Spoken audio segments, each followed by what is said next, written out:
created everything. Look what a powerful being you are. You did these things, but now you're in a human body, you forget the power you have.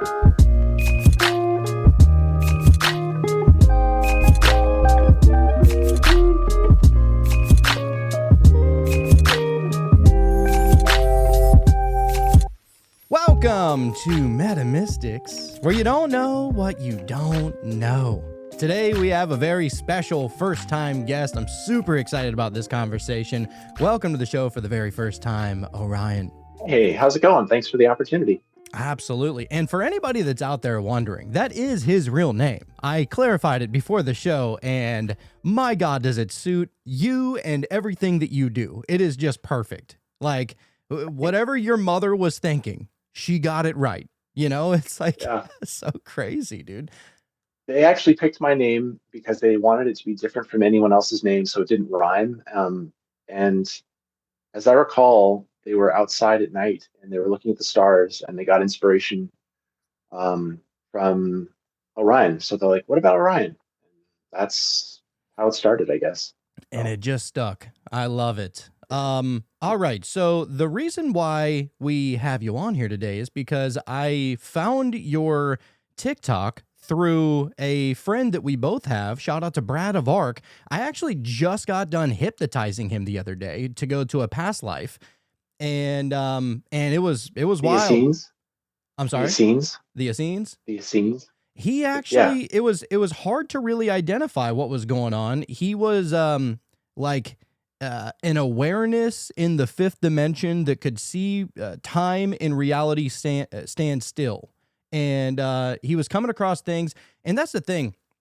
Like, my job as a regressionist is to try and get as many details as I possibly can so that it materializes within the person's mind, and it helps clarify it for them if they're seeing images or they're feeling emotions or seeing or hearing sounds or anything like that.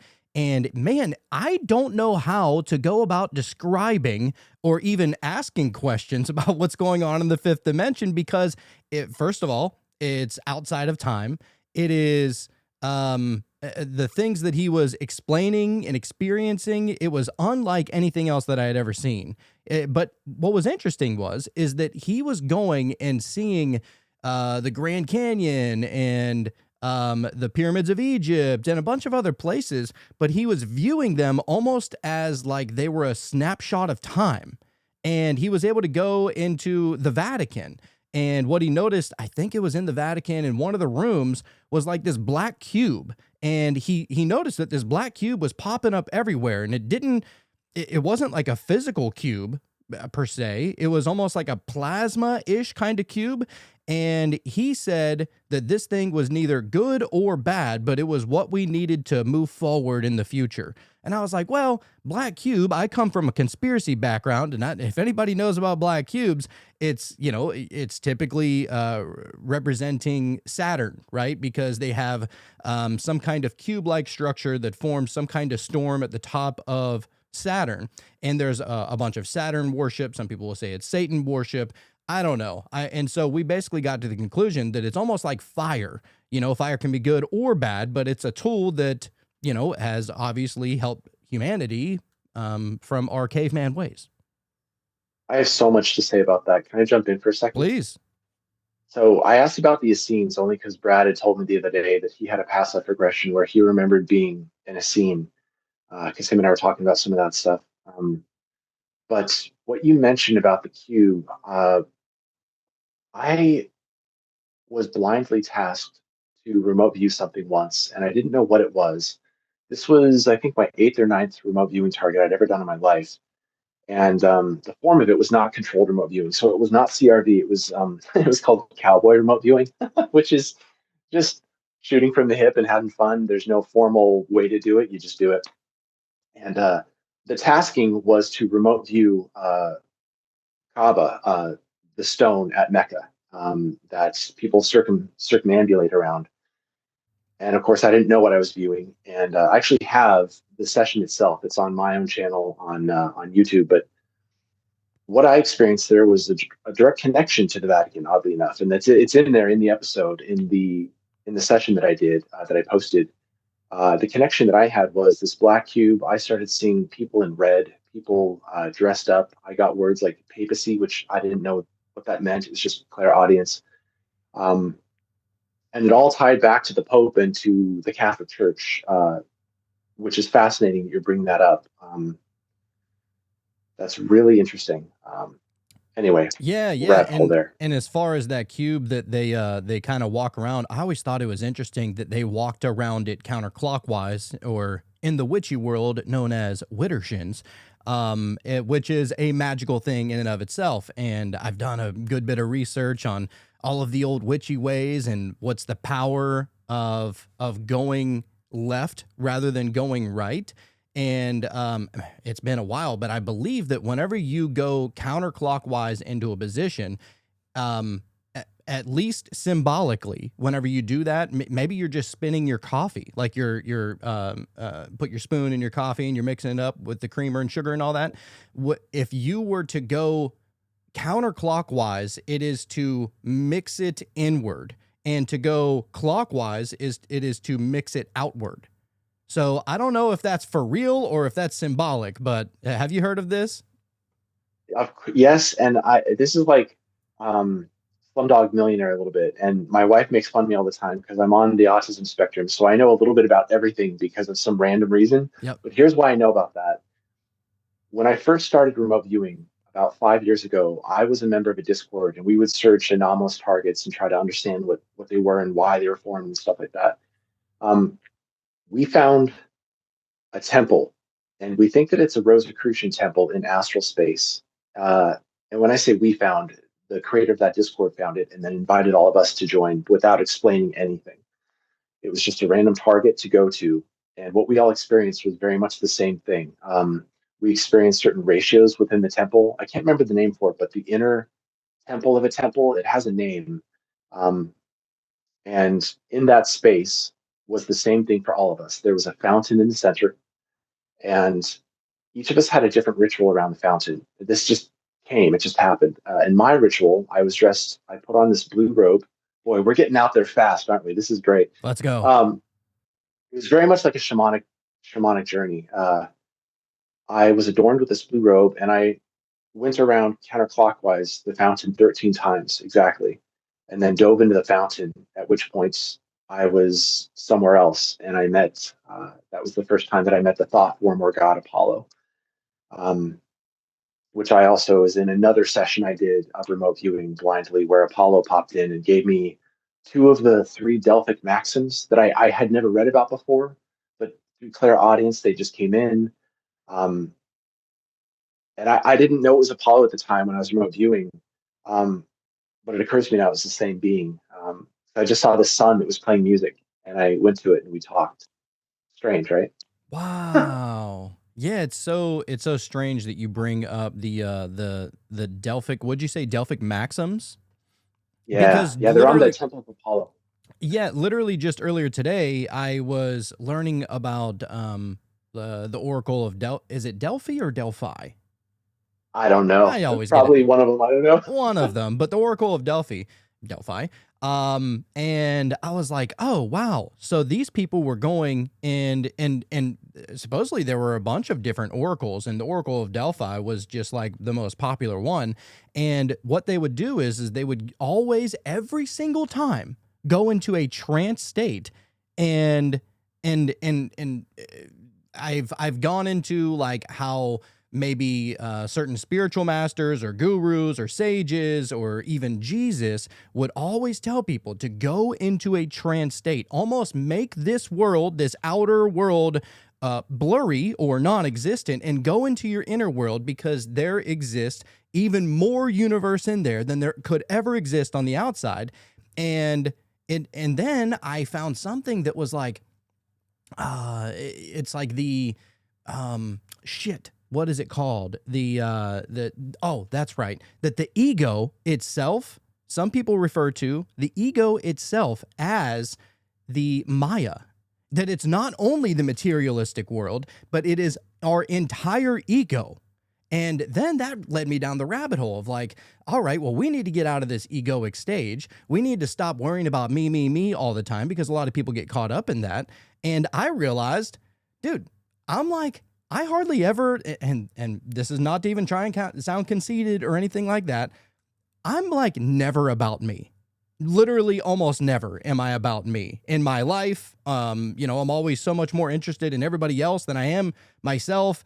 And then I was like, oh man, maybe I should start worrying about me a little bit more. But then I don't know, is that the ego? So these are kind of the rabbit holes that I go in my own mind, but it's all fascinating. But I do find it the most fascinating that every single time somebody got something from another world, a higher state, or from a spiritual past awakened being or whatever, it's always been in a trance state. And in that moment, I realized our meditations that we do, that everybody does, has to be more of reality than even reality itself. Once you get away, get out of fantasy land. I'm not talking about imagining, you being in Willy Wonka's shop or anything like that. But if you can go in there and just allow to happen whatever happens, and you're only there to be the awareness and to observe, then maybe that's more truth about reality than even the outer world of reality. So much to say, dude. This is the best conversation. I feel like the flow on this is insane. For me, on my side of things, it's very organic. So I've got to say some stuff. Please. First of all, the little bit of information I know about, I thought there was just one oracle, so that's cool. I didn't know there was more than one. That's awesome. I do know that beneath the main one that everyone knows about in that temple, they had found something that produced CO2, carbon dioxide. And scientists were surmising that the trance-like state that people would go into in there um, may have been a function of partial loss of oxygen to the brain. And the thing about CO2 is that, or like nitrogen, is that the brain doesn't always immediately register that you're not getting enough oxygen to the brain. And so that could have been partially what created this trance-like state. I remember reading something about they first realized this because they were like a farmer was trying to store goats in this cave near that area, and all the goats were dying in the cave, and they realized it was because there's CO2, and they would slowly asphyxiate. Um, but I did want to speak to something really quick. So when you said not constructing, that is critical. So when people try to be skeptical of this kind of stuff, which is great, I invite it, because all that a skeptic is a seeker of the truth, uh, which is the most important thing, right? I can actually relate to them because I began this journey as a skeptic. People who have aphantasia or who can't visualize things, when they start getting hits on remote viewing targets or even with psychic work that's evidential and it's actually real and validated, to me, that's the biggest evidence that there is more to reality on the other side, as you say, because they Yes. literally cannot construct these things that they're perceiving, you know? Um, Same thing with near death experiences. How do you explain when somebody, who's died, um, how can they do that if their brain is literally offline? And you're not ever going to get me with the argument that DMT causes your brain to hallucinate upon death, which maybe it does, but you literally cannot build up a tolerance to DMT, which is why people who have near death experiences, why is it that when they come out of that, when they're resuscitated and brought back to life in this world, they're not still tripping? They're sober as hell. You know what I'm saying? And Yes. then one last thing I wanted to touch on was you talk about going within. And I love that because that's actually exactly how intuition works. Um, in culture and society, we're shown things like Stranger Things, great show, by the way, but that we're to furrow our brows in concentration and grasp and reach and try. And it's like a very manly, like power and I'm a wizard kind of a thing. But really, it's quieting yourself enough to be receptive and to go within. And that heart space is the doorway to everything. It's in us, it's inside.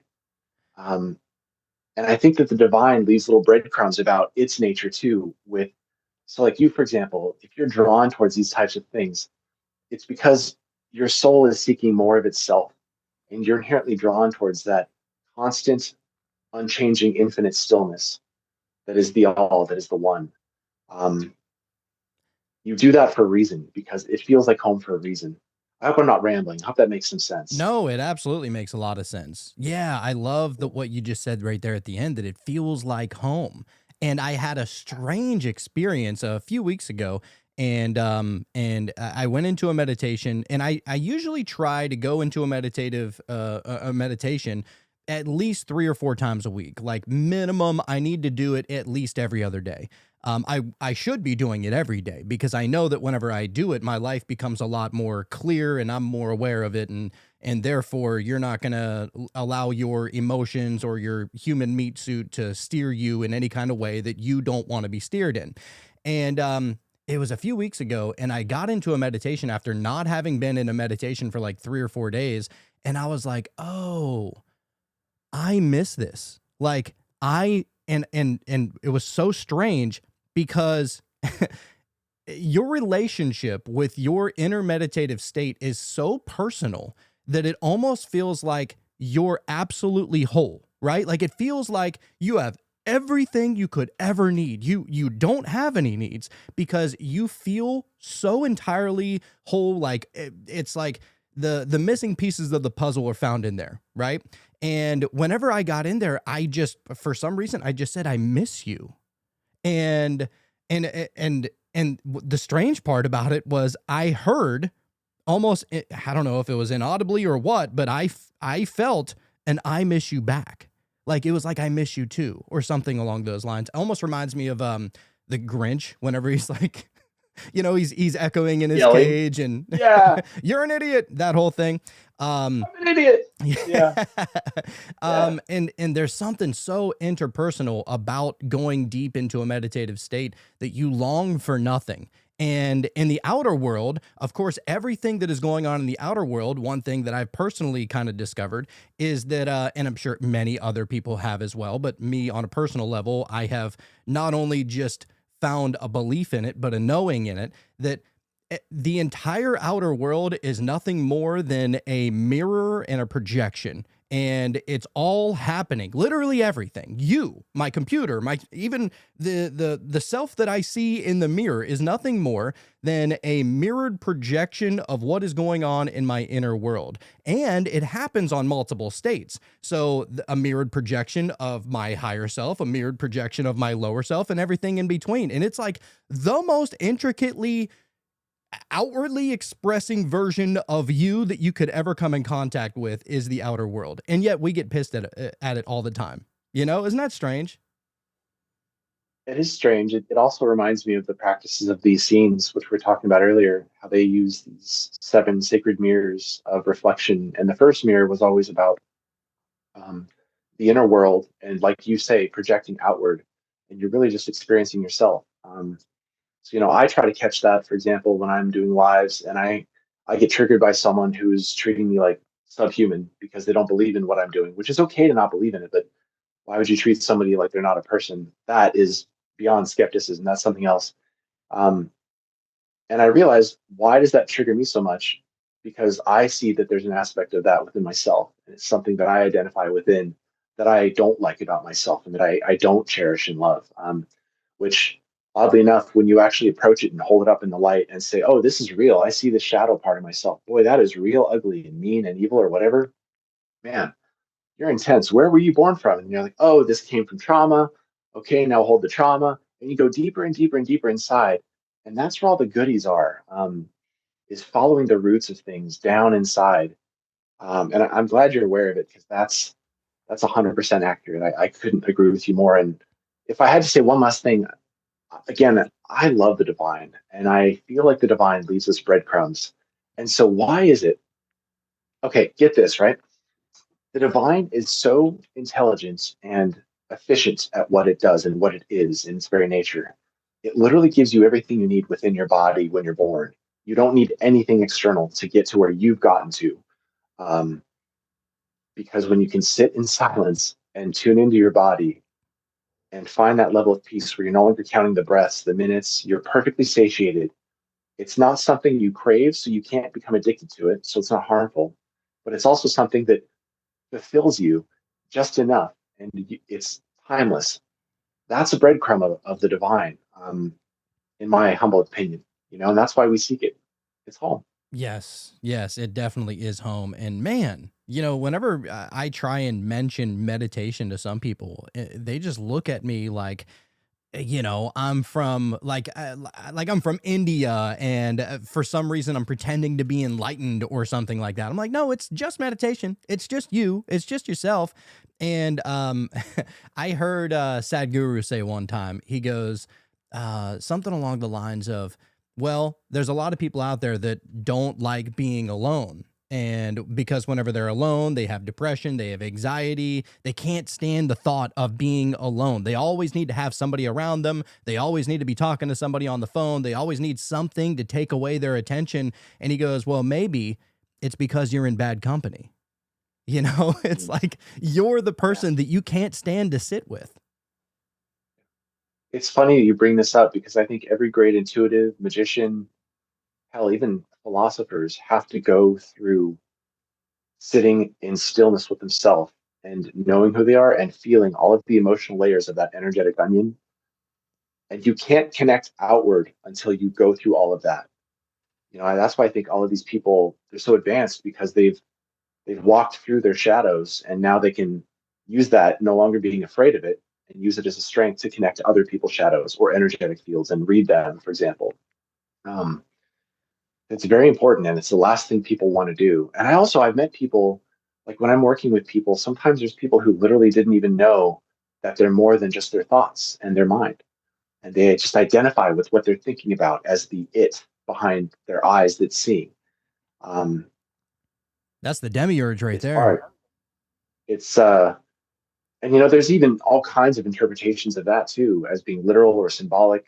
And I'd love to talk about a little bit about Gnosticism if you're open to it, just for a second. Yeah, absolutely. And what you're referring to, I was like, man, that's got to be the demiurge. If you can't separate yourself from your thoughts and your, perspective of reality, then that is the demiurge literally within you, I think. Like And I could the, be the wrong. It's just a theory, narcissistic, but the narcissistic creator of worlds that doesn't know that it's doing wrong. It is, but it blocks itself and others. Is yeah, that yeah, what you but mean? yeah, yeah, absolutely. But I would love to hear your experience with Gnosticism. I'm super about Gnosticism, by the way. A lot of Yeah. aspects of it. Yeah, same. And asterisk, results may vary. It's definitely, I don't take on all of it because there's some elements of it that believe that everything that's material is inherently evil, which if you go down that very binary, polarized view, then doing things like my friend Daniel had mentioned when I was kind of coming out of prison planet theory and out of soul trap theory and like recovering from it, which it's a whole process. And people who are in it don't even realize they're stuck in it because they build their own prisons. But when I was coming out of that, he goes, so then by that logic, it means that if you wanted to have a family and have a son, for example, it means that you're doing evil. I'm like, well, that's pretty polarized. I don't view it that way. Um, and so when I think about Gnosticism, the elements I love, one of my favorite things to read, and I'm guessing is probably one of your favorites too, is the Gospel of Thomas. Of course. It's of course, yeah. It's the Gospel of Thomas, Yeshua, Ted Lasso. Those are two people that I look up to that I want to be like. Um, Ted Lasso with the memory of a goldfish who forgives everyone because he sees the inherent beauty, the divinity in everyone, right? You can't get past that. And if you do, you're deluding yourself. Um, but specifically with soul trap stuff and prison planet theory, I want everyone to know if you're stuck in that, it's going to feel very odd to hear any kind of counterpoint. And with you, if you can just reflect for a moment as you're hearing the words that are going to come out of my mouth on the emotions that it evokes in you, aside from the logic that you carry, pay attention to how much resistance you're feeling in the words that I'm saying when I'm not honoring your concepts of soul traps and prison planet theory. Um, Here's why I don't believe in that stuff. Ever since the 1960s, the population rate of human growth and birth has been decreasing, which, if there is a soul trap and we're all trapped to reincarnate here over and over again, wouldn't that be increasing? That's the first layer of logic um, that got me thinking differently about this. And I'd love to know your thoughts too in a second.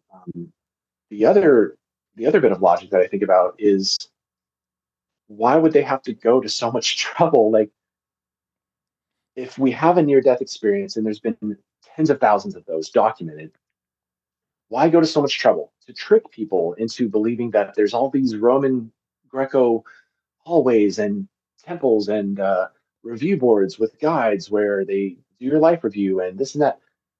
If they were all powerful, these archons, and they could force you back, and they had all the power, and there was something actually worth being afraid of, why go to all of that trouble unless they had to? Which suggests that if that even exists, that system is in place. All you have to do is not believe that they have more power than you. What are your thoughts? No, I absolutely agree. I actually don't think that they're, and this is going to sound very contrived, and for anybody that has ever experienced anything like this, I'm not trying to water down or dilute your experience. I believe that everything that is evil is actually still good. And all right, so that is a wild ledge to stand on, and maybe a weird hill to die on, but just hear me out. I think that everything that is evil has to be good in some kind of way, because you mentioned the archons, some people mention demons and all these other things. Whenever an archon or a demon or something evil happens in your life, it causes a fracture in your reality, an absolute fracture. It causes you to start questioning reality. And me personally, I just went through one of these events myself over the past like a month or so ago, where something so evil happened. I mean, as evil as you can imagine, it happened to my family.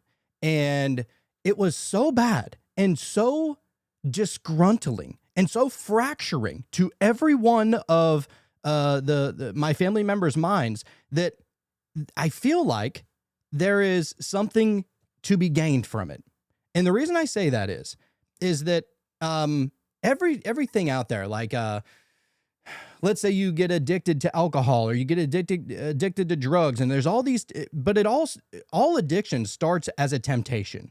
And every temptation is you can almost look at it like it's a little quiz or a little test, if you will. And it's up to you. It's up to you to be able to become aware of the quiz or the test. And if you can't become aware of it, or you can't see that it is a test, then you're obviously going to succumb to whatever the temptation may be, right? And whenever you succumb to it, you're like, oh my God, all these evil things are happening to me. Every single thing that you ever experience is all some kind of contract that you are subconsciously agreeing or disagreeing to sign, I believe. And how I kind of got there is not to bring up Sadhguru again, but he was one of the people that helped me kind of get to where I am, at least initially. He said that there is nothing anybody can do or say to me that can change my own inner state. I have to, it basically, it's a piece of information that comes knocking at my door, and either I open it and allow it to come in, or I choose not to. And it's up to you. So if somebody tells you, oh, you're such a fuckface, or you're a loser, or anything like that, you could allow that inside. And then once you allow it inside, it starts to build. And now you're going to project outward because you hate what that person just said. However, if somebody calls you all those things and you don't identify as that, because you actually know thyself and you know that you're none of those things, you know that maybe you're not perfect, but you're always trying to work at being a little bit better every day, then you're just going to let that person go, and you're going to see that they're the person that's calling you these names. They're disgruntled on the inside, and you almost have a little bit of empathy for them because they've manifested that energy within themselves. And so I think that every single test, every single seductive thing out there, whatever it may be, maybe you're trying to be on a diet and somebody buys Little Caesars and there's pizza. I don't know about you. That is my weakness. Like, I can't turn down pizza. I don't care how long I've been on a diet. I don't care how long I've been on a fast. If somebody brings me pizza, I'm like, fuck everything. I need it right now. And then, of course, I'm reminded whenever I'm done eating about why I decided to go on a diet in the first place, because I feel like absolute shit afterward. And therefore, whenever you feel like shit because of the result of the action that you just took, that is like the teacher telling you where you went wrong on your test. Do you feel what I'm saying? Like, and so Of I'm course. not, I think that the reality we live in was always meant to be some kind of school. And I think that it teaches through those ways. I think this reality was also meant to be intentionally confusing and to leave you in a state of not having answers. It's almost like a living koan. Like, you know how in some temples, uh, like in Zen Buddhism, for example, the priest, while you're meditating, will help you get into a deeper state of stillness by saying something like, it's the classic, like, what's the sound of one hand clapping? Or if a tree falls in the woods and there's no one there to hear it, does it make a sound? It's intentional. It's things that make your brain break so that you can go into the ineffable beyond the brain, um, and experience outside of logic and time and reason. Um, you've said a lot there, and I want to address some of it. It's so perfect because you're talking about things that I was actually going to bring up anyway. So I think the reason that we're here, and this is based on my own experience through blind remote viewing targets, for example, we're here to explore and to expand the universe itself, and evil versus good or harmful versus non-harmful people simply expand the number of possible variables in the play. Um, and your concept of that everything is inherently good, I actually agree with. Um, why do you think it is that on the other side, there's no such thing as judgment from the divine? How could it judge when it knows that they're just actors in the play? So I was listening to a near-death experience recently, and this woman had died. It was like her fifth near-death experience, and she came to a sort of train station, which is interesting because I had done a TikTok years ago about an astral train station, and there's elements there that fit her exact story, which is nuts to me. In this station, she goes up. There's like lines of people at these different booths and counters. So you get a ticket to experience the life. This is also in like Rick and Morty when he puts the headset on and lives the life of the carpet salesman The guy. Yeah, best episode of all time. for sure. That and the Vat of Acid episode are my favorites. But so what if that's all that this is we are volunteering to live lives. And so because you lived this life as Jonathan and I lived my life as Orion, what we get to bring back to the other side, because you don't bring anything other than your memories, your character, and the love. Um, the next time that we dip into another life, there's going to be a shit ton more variables to play with in whatever it is that makes all these lifetimes, so that you're expanding it not only for ourselves as living for ourselves in our lives, but others too. Does that make sense? Yes, I love that idea. Actually, it does make a lot of sense. Like mathematically, that maths in my mind. And right after I had that concept pop into my mind, I literally looked out the window and I saw a van drive by. And on the van, the name of the company was Accurate. And it's just Accurate, and then kept driving. And I was like, whoa! Blew my mind. That does make sense. I hope that that's how it is. It would be, because if the whole goal of us being here is to evolve in one way or another, I don't even mean to allow humanity to evolve. I'm talking about you as the spark, you as the source, or whatever it is. I think that would be a good system, but also, kind of going back to what we were talking about there, I heard this story about what is in a story in the Bhagavad Gita, where there is like this warrior guy, and he's going around, and the whole group of warriors is going around and basically like raiding this village and taking all the property and killing everybody and everything like that. But this warrior, he has like a little piece of mind to him, where he's like, look, I don't want to kill things that don't deserve to die. And he stumbles across that there is like a husband, a wife, and a daughter. And I guess he already killed his husband, the husband on the battlefield, but he came across the wife and the kid, and he said, look, I don't care what they do to me. I'm not killing these people. There's no way. I'm not going to kill a woman. I'm not going to kill a child. It is something beyond what I would rather die than to have to put these people through that. And so I think that he like eventually dies, and he goes and like meets God. He sees him in some kind of vision, or whatever we are whenever we die. He went to go see God, and God was like, I see that you were able to put yourself aside and try and help and see like the good and the betterment of humanity, and not take advantage of the women and children and stuff like that. And God, and he's like, he's like proud that he was able to see that, and kind of put himself aside. But God goes, but I want you to remember, I am all things good and evil. So you need to know that. And that reminded me of my favorite Bible verse of all time, which is Isaiah chapter 45, verse 7, where God says, I form the light and create darkness. I make peace and create evil. I, the Lord, do all these things. And I feel like people just absolutely skate over that quote in the Bible, because Which passage was that? I want to write that down. Which one? Isaiah 45, 7. Thanks. Go ahead. So I feel like people skate over that because everybody likes to blame demons and the devil and all this other kind of stuff. And it's like, God is telling you that he literally is all things, good and evil. So whenever it's Satan doing these things or demons doing these things, I'm not saying that they're not doing that. But what I am saying is that it's also God that is doing that. Yeah. What if God is just a being that's exploring its own shadows so wholeheartedly and in such earnest attempt that the byproduct are sociopaths, psychopaths? It's chasing knowing itself by looking at other aspects of itself, like twisting the cube malleably, because it's all just one thing, right? And it's also chasing what it loves. So isn't it fair to argue that a psychopath or a murderer loves murdering and therefore will chase that? And that's a form of God chasing itself. No one ever talks about this. And I'm glad you bring this up.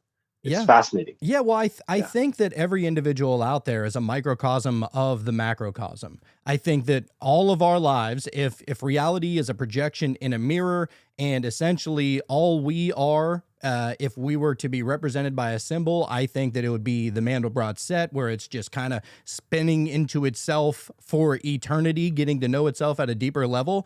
I think that God is doing the same thing, but through everything. So at a macrocosmic level. And yeah, I mean, I don't, I've gotten to a point where I accept that there's a non-duality of everything. Like, I think that everything is me, and and I am everything. And that's not saying that I am God to worship me and all this other crap. I'm just saying that I kind of see that I am not separate from the rest of my entire experience. It's true. So if we were made in God's image, we're very much like that. We have light and dark, which is why I think on the spiritual path. So this is fascinating. And I want to bring this up. And I'm curious if this has ever happened to you. Have you ever had teachers or mentors that you worked with that kind of helped you along various aspects of what you studied, or no? Yeah, I did have, I don't know if it was a formal teacher, but we used to have our good buddy on the show, Optimistic Banks. And he's really what kind of opened my eyes to everything is everything. That's one thing that he would always say. Everything is everything. And he opened my eyes to, some people would refer to that as pantheism or panentheism or whatever you want to call it, but everything is everything. And before I met him, I used to think that it was like, it was a cool idea, and I wish that's the way that it was, but I couldn't wrap my mind around that being the case. And he was able to so eloquently describe exactly what that means. And he was also a musician. And so he has all this music, and within his music is nothing but like spiritual philosophies and teachings to help you almost like subconsciously pound it into your mind and realize it and all these things. And he recently passed. I think he died like 2 days after Christmas. And it was so crazy. It was such a shock to me and my old co-host Sean. And it was hard. Like, it was so hard because you're like, man, I just want to be able to hear him more. But thankfully he has all this music. I listen to him every day. And so I personally view him as my teacher. I'm sorry that he passed away, but honestly, the depth that you're at, you'll understand when I say that I'm also happy for him too, because he gets to be, yeah. And I say that with respect. You understand, right? Oh, 100%. We actually had his brother on. And his brother, he says that he learned a lot of what he learned from his older brother. And so whenever he passed, we got his older brother on the show. And his older brother is, a very spiritual person, And whenever he found out that Optimistic Banks died, he goes, that son of a bitch, he finally did it. Like, he was so happy that he was able to finally complete the game. It wasn't even I mean, it was sadness. Of course, on a personal level, you want to be able to have your brother around and stuff like that, but he was happy for him. And I feel that in the same regard. So much there to touch on, and I'm going to do it in kind of out of order so that I don't forget. But I wanted to speak to holograms and comparing that to the universe. How within every hologram, within every particle of what makes up the hologram as a whole, is an exact duplicate representation of the whole hologram, which is the closest analogy I've ever found to what it feels like to conceptualize all of this stuff, like God and the universe, Mm-hmm. or the fractal light nature of things. It's interesting. I was wondering because so I've had teachers that not only are my teachers of intuitive work, but they also teach me that not everyone who's on a spiritual path is on a path that is light and love. I've had teachers that are very much on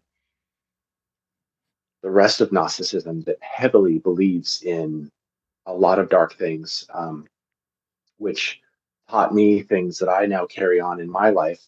So from that, I've taken that it's possible that there are beings and spirits that want to harm us by uh, scaring us, making us angry, lustful, stuff like that. But as you say, it starts with a seed. That's the joke, is that it starts with a seed, and if you water it, it'll get bigger, and if you don't, it won't. Um, but I'd be curious to know, why do you think it is that throughout all of the spiritual practices, reflect on this for a second, how often do people talk about purification as step number one? How often have you ever heard that? Probably not enough. Right. I never heard of it until I was working with my last teacher, who's an esoteric Shinto shaman. And, he turned me on to the goddess Amaterasu Omikami. She's the goddess of light, of purity, of wisdom. And working with her as a form of purification has been one of the best things I ever did. And the hard thing is that, how sometimes you give advice to people and it sounds so simple. They're like, why would I ever bother to? That sounds so simple. And they'll just throw it out. Mm-hmm. If anybody takes anything from me from this interview, I want people to look up Amaterasu in Shintoism and maybe even take one time to try an invocation of the sun or working with that specific goddess, and see how you feel afterwards.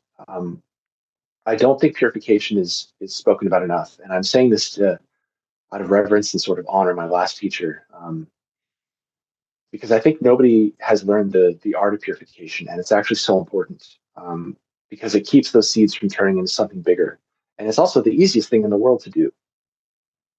Yeah, I just pulled up Amaterasu.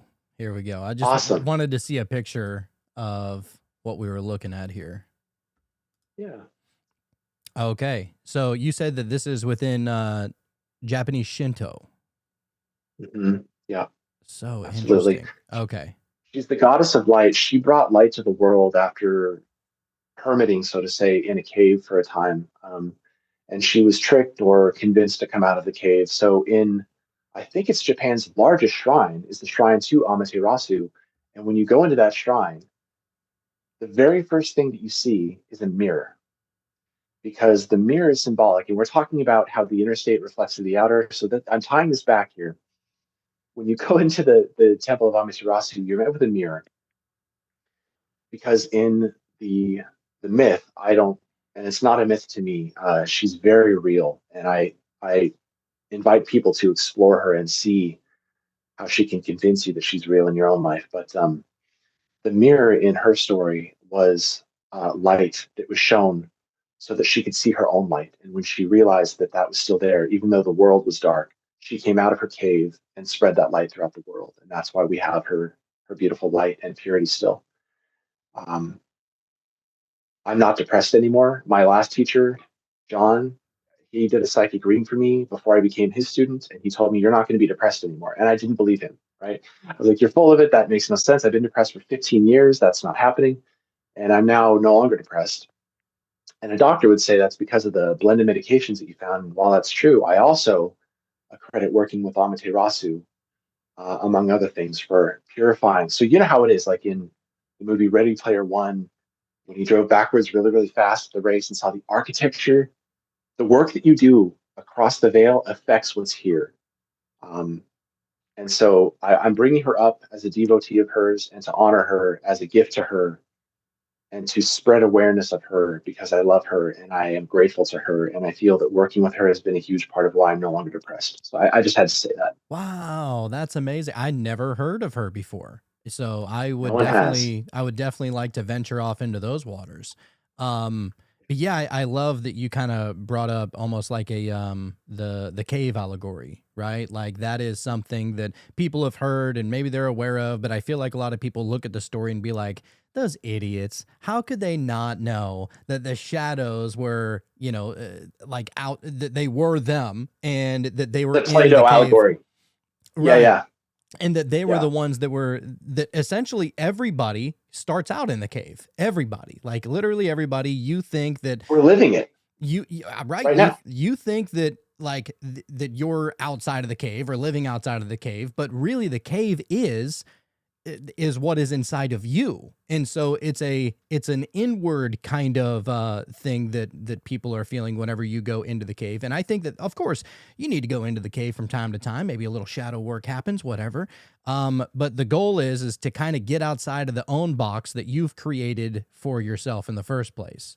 And because and this is I only say this because I have personally experienced that whenever before you kind of have a spiritual awakening of sorts, you believe that your interpretation of reality is the most correct interpretation of reality. And that's why everybody gets so pissed and so flustered and, and jealous or angry or envious or whatever, because they haven't realized that their interpretation is false. Like it is an illusion. You're looking at reality through a filter that you've built in the first place. And that's why I'm real big, like completely remove the filter. And I went down this rabbit hole, I don't know, a few months ago, whenever I was looking at the DMT trials that were going on at, I think it was the Imperial College London, where they would do the intravenous 60-minute trials of injecting DMT into somebody. And what they were trying to map all of the entire DMT realm, and some things happened, but one of the main things that they found is that the what is it called? There's some kind of filter, the default mode network. There's this default mode network that is within all of us. And whenever you smoke or ingest DMT, or I think it's actually probably most psychedelics, whenever you ingest any kind of psychedelics for the most part, you are removing that filter. That default mode network completely gets switched off. So whenever you're seeing reality, it actually is a trip. And whenever you're tripping, you're seeing through the illusion. That's when you sober up. DMT is actually perfect sobriety, is another way to view it, right? It's when it's the Narcan or Narcan of the soul, the thing that EMTs give people who are Yes. ODing. You know what I'm saying? Mm-hmm. I think I've never done DMT, but I think that DMT, when you use it, you're actually getting to the far end of the spectrum of 100% bone dry sober, and you are, as Aldous Huxley said, the brain is the reducing valve. You're getting rid of the valve entirely and letting the water gush out. Um, some would argue that it is helpful, but I think that to some it can be too much and too fast. I know that there's this big push right now for people to use as much psychedelics as they can, which can be good. But I also say that if you're going to do that, pace yourself with staying grounded, because going from 0 to 80 million miles an hour um, Literally. might lose some context there in doing that. And I worry that people would want to go. Again, I'm very much like a Gnostic in the sense that I'm always advocating for people to go within first. And DMT, while it brings you in, is also an external way to get there very fast. And I just want people to remember that baby steps are just as valid as the train ride that zooms you from 0 to 8 million in a second. Does that make sense? No, I totally agree. And for anybody that's ever done any psychedelics out there, had a psychedelic experience, you know exactly what he's saying, because you're seeing something that your mind can't fully comprehend, and therefore it may cause a emotional reaction of absolutely shitting yourself or absolute bliss. And it's like both ends of the spectrum. You could be scared, terrified, as much terrifying terror that you can like literally physically encompass, or it could be the absolute end of the other spectrum, which is bliss and love and I mean the absolute. And you know, if you haven't been a regular in meditation, you haven't been a regular in trying to broaden your awareness, those things can really throw you off like big time. And actually a lot of the Hindu gurus and whatnot, they'll say like you probably like they say that actually psychedelics are a cheat, like almost like a cheat code in a sense of like if you ever played Mario or Mario Kart or anything like that, you can go throughout the entire map and you know go through the Growlings and defeat all the turtles and Bowser and you know everybody else, right? Or you can just go down a tunnel and bloop bloop bloop, and you go through the tunnel, and some of the levels will allow you to literally just go straight to the end through one of these tunnels. And it's like the goal is not to get to the end of the journey. The goal is to experience the journey. And so while Exactly. psychedelics will allow you to experience something far beyond what even some of the most regular practicing meditationers will experience, those people who have been practicing meditation and mindfulness and awareness and stuff like that would be better suited to experience something like that because they've learned how to almost get themselves out the way. And if you're not knowing how to get yourself out the way, if you're not knowing to let go and surrender, then those things can be absolutely terrifying. Because, dude, I did an episode just the other day with my buddy Chris Matthew from Forbidden Knowledge News, and we did an episode on salvia. Have you ever looked into salvia? I have. Ooh. Dude, Terrifying. it's nightmare fuel. Literally, it is nightmare fuel. And dude, if you're identifying with yourself and you're identifying with a certain relationship that you have with the rest of reality, and all of a sudden you're transformed into being a fucking sentient zipper, like what are you gonna do with that?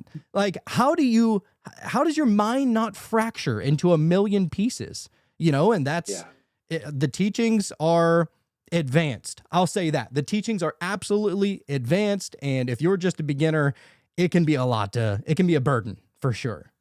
I wonder if so just like we go through our lives, and the whole point of even having conversations like what we're doing right now is to expand and to learn more about ourselves through another, and also to learn more about another through ourselves, right? That's what it is. I wonder if God or whatever it is doing the same thing. And that's why all of this exists. And you can be a sentient zipper or a neon dinosaur or any of these things, because I wonder if God is also trying to figure out not only what it is, but how to get outside of itself. Like, is there another level? And it keeps throwing all of these lifetimes and comparing them to every other possible variable. You know, it reminds me of the game War Games or the movie War Games, how in the end, did you ever see that movie? I don't know. I don't think so. Okay. It's been out for a while, so I'm not going to spoil anything. But basically, this kid hacks into NORAD, and they have this defense computer that runs simulations of war, right? And he thinks it's just a game. He's playing from his house in Palo Alto, California. Um, but he doesn't know that he's actually alerting different militaries around the world. They think that there's actually missiles coming down in the air. Anyway, in the end, the computer goes haywire, and it starts trying to launch real missiles. And the only solution they can find to get it to stop and not kill everyone is to set the number of players to 0. And in programming, when you set the number of players to 0, it plays itself. Now you see where I'm going with this. What if God set number of players 0, because maybe there's just one God, or I don't know. And so it did that. And if you watch that movie, you'll notice that it keeps drawing more and more power because it's running more and more variables exponentially. Again, Mandelbrot said, we're tying this all in. Um, And what happens is, in the end, it realizes the only winning move is not to play. It learns something about itself that it plucked from beyond its own veil by playing every version of itself. And what it realized was that war is pointless and that it would never do that again. That was the only winning move. Um, I think that God might be looking for something or itself. And I often wonder, just like us, I'm sure you've hit a point in your life where you're like, I'm done with that way of living that I had. I've had enough of it. I've tried every variable of it. I'm just done. I'm going to be this now. I wonder if at some point everything will switch to that. Like, no, I kind of like it. Like, as more kind and loving and generous than evil and harmful and bad. But I don't know. It's just a thought. Man, that is so crazy you even bring that up. I'm at a point in my life right now where I'm at that crossroads to where I'm like, you try and you try and you try and you try and you think it's getting better. You think it's getting better. And you're like, and then it doesn't. And you're like, you know what? All right. Well, I mean, I guess I'm just crazy for continuing to try on certain things. I'm not even trying to be too specific about anything, but everybody has their own shit going on. But point is that, I like where you're going. Like, trying to understand God. I know that they say that it is impossible, so don't even try. Especially if you talk to a religious person, don't even try. Why would you try that? I'm like, well, if that's where we come from, I feel like the only way to get to know somebody is by asking questions and trying to become, like almost intimately curious about whatever that is. And if you're not, then how can you say you love someone or care about someone or that it is your everything and not try to learn more about it? Like, that's craziness to me. Like, if you started dating somebody and you're the person that you're interested in is like, hey, how was your night? What's your favorite color? What's your favorite movie? How do you react? Do you have emotional awareness and all this kind of stuff? And you don't answer back.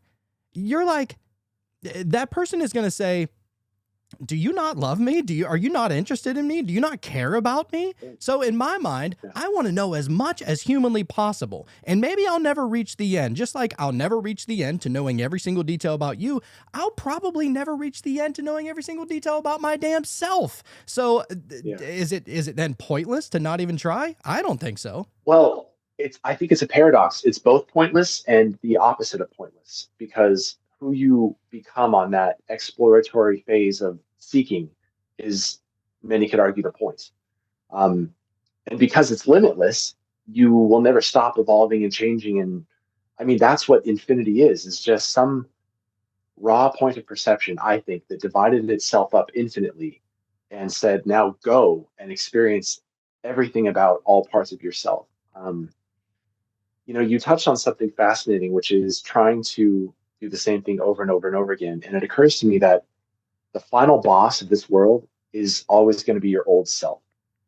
And what I mean by that is when you're trying something again and again and again, I feel like doing that over and over again is looking from the perspective of the original version that's caught in that loop. But as soon as you can break the perspective, which is the point of conversations like this, especially with people that are different than us, right? Is to break that loop and consider something new, and then you become the new version of yourself. You know what I mean? Yeah, definitely. And one thing that I've discovered along my own path is that the only way to truly get to know somebody is to stop looking at them through your own lens. Like, to really try and get inside the mind, not trying to get inside like invasive, but trying to get inside of like connecting with that person on the level that they're at. Like, you put yourself aside and try and fully be a sponge to everything that makes them tick. And maybe this leads into my question for you, because you are an evidential psychic medium. Is this how you go about doing that? Like, do you absolutely set yourself aside and try and become so, not intensely, but just so connected with the other person that you're able to completely not forget about yourself, but put yourself aside and almost imagine that you're looking through their eyes? It's a lot like that, except there's no trying and there's no pushing or grasping. It actually it's more like stepping aside and allowing, which is why, for me personally, I feel like when I see channelers, and channeling is a very real thing, but the main thing that always tells me that a channeler is real or not is if they forget. Literally, channelers who are highly specific with detail and don't forget what they just said, in my opinion, when I'm doing my work, I know that I'm in that squishy, yummy psychic space because I can't remember the last thing that I said. I'll misspell words. I don't know how to spell words anymore. This happens in remote viewing too. It's a whole thing.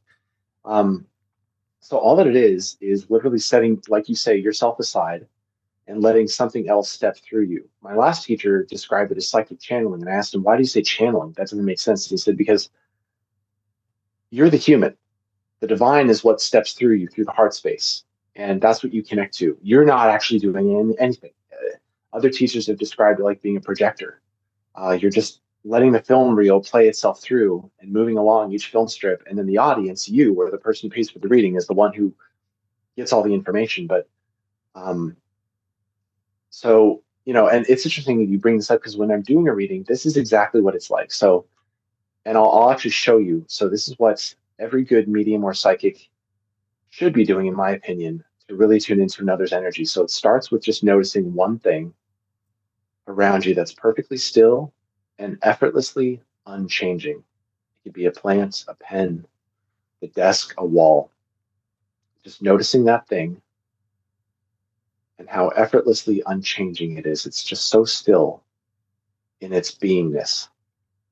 It's not grasping or trying to be what it is. It just is. When was the last time that this thing changed? Has it been this thing for a minute, an hour, a month, a year? I have a rock outside my house that's been alive and around since before I was born, and it's been in that spot, unchanging. I think of that rock to do my work, right? That rock has been what it is for hundreds of years, maybe even thousands, and it was able to maintain a level of stillness for that long, effortlessly. So then I begin to wonder, what would it be like to be that still? Can I embody that? And it's a kind of stillness that is, so even right now, other methods or techniques to get into that state, you can imagine we're always so aware of what's in front of us. But can you take a second, Jonathan, right now, and just try to tune into what's going on behind you, behind your back, or even how your back feels? I'll bet you didn't notice how your back was feeling until just now while talking, right? Because there's quote unquote nothing there, but that nothing is everything. And every great medium or psychic knows that and resonates on that phase of stillness. And in that stillness is where absolutely everything is. And that's why I said earlier, you have to clear out, you have to process, do all the shadow work to be able to tune into another person. Now, when I tune into another person, it's like energetic layers, like how an onion has layers. So I might tune into a person, and the first thing that's my doorway, it's different for everyone, but mine is to tune into the essence of the person. And there's two ways you can do this. You can, like in remote viewing, intend to displace a portion of your consciousness into the field of another's consciousness. It can be an animal, land, like Gettysburg. Oh my God, remote viewing Gettysburg is the craziest thing. It can be a sperm whale off of the coast of San Diego. It doesn't matter. Which animals, by the way, are easier to read than people. There's no walls up. But so you tune into the essence, and everyone wants to jump to, like in Stranger Things, the most powerful things. Like they want to have clairvoyance and see stuff. But actually starting with claircognizance and clairsentience, feeling and knowing is the first step. So like I might tune into a person and I'll see them at a point where they had long blonde hair at one point, but the energy of them at that time was very different than who they are now. This person's heart space feels incredibly clean and pure. And I can tell inherently that a major occurrence of DMT is what cleaned out this heart space all in one fell swoop. It was like an instant spiritual journey that began. It reminds me of one of the Care Bears doing like a Care Bear stare, like the love beams coming from their chest.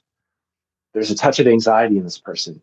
How do I know that? Because I can feel it. I can feel what it's like to have anxiety. So this is empathizing. This is loving another, right? This is sacred work. It's a bridge of emotion. The touch of anxiety, which I wonder if he balances out using kratom or kratom sometimes. I feel like there's a memory of staring at a lava lamp for like way too long at a certain period of time, maybe getting lost in the trip, staring at a lava lamp. um, sitting for extended periods of time in a basement for some reason. Is this person a recovering addict? They have a bad relationship with their father or stepfather. spirituality saved his life. And it just comes, you know, without trying. So it's the divine speaking through a person. That's all that intuition is, and being still enough as the human to let that happen. Does that make sense? Yeah, that does. That is insane. It just to be so insanely intricate with all those details. I I'm not trying to be selfish with any of this, but man, were you like kind of talking about me right there? Or am I Of course I tripping? was. But I wasn't going to admit that unless you were open to me saying that, because this is all personal stuff. Yeah, that was you. That's crazy, dude. That is so crazy how you're just able to connect like that. Yeah. That's evidence based. That's evidential psychism. That's the difference between psychic work and evidential psychic work, is that the psychic is willing to present details that only the person who is being read can validate or not. So it sidesteps cold reading entirely as well, which is why I do it. I want to help people know that there's more to reality, you know? Wow. Yeah, there is so much more. That is insane. I see, and I hope it's that's, okay oh, that I please. did I'm an that. open book. I'm a fully open book. I don't mind airing out all my dirty laundry, except for some things, of course. But I mean, we all got those things where it's like, all right, maybe you shouldn't talk about that. Um, but yeah, man, that is, I see, that's what I'm so fascinated about. That's not only like I've gone past the point of do I believe in psychics or are they real or are they fake? And of course, many people are going to bring up certain psychics who kind of just scammed the world out of their money, and of Yes. course that shit exists. Just like Yeah. the priest in the pulpit that is molesting children. Does that mean that the entire Catholic Church is entirely evil? I'm not gonna go there. I'm not gonna throw the baby out with the bathwater. But I think there's always, look, anytime you have such a big bowl of punch, you're bound to find a turd floating in it somewhere. That's what I think.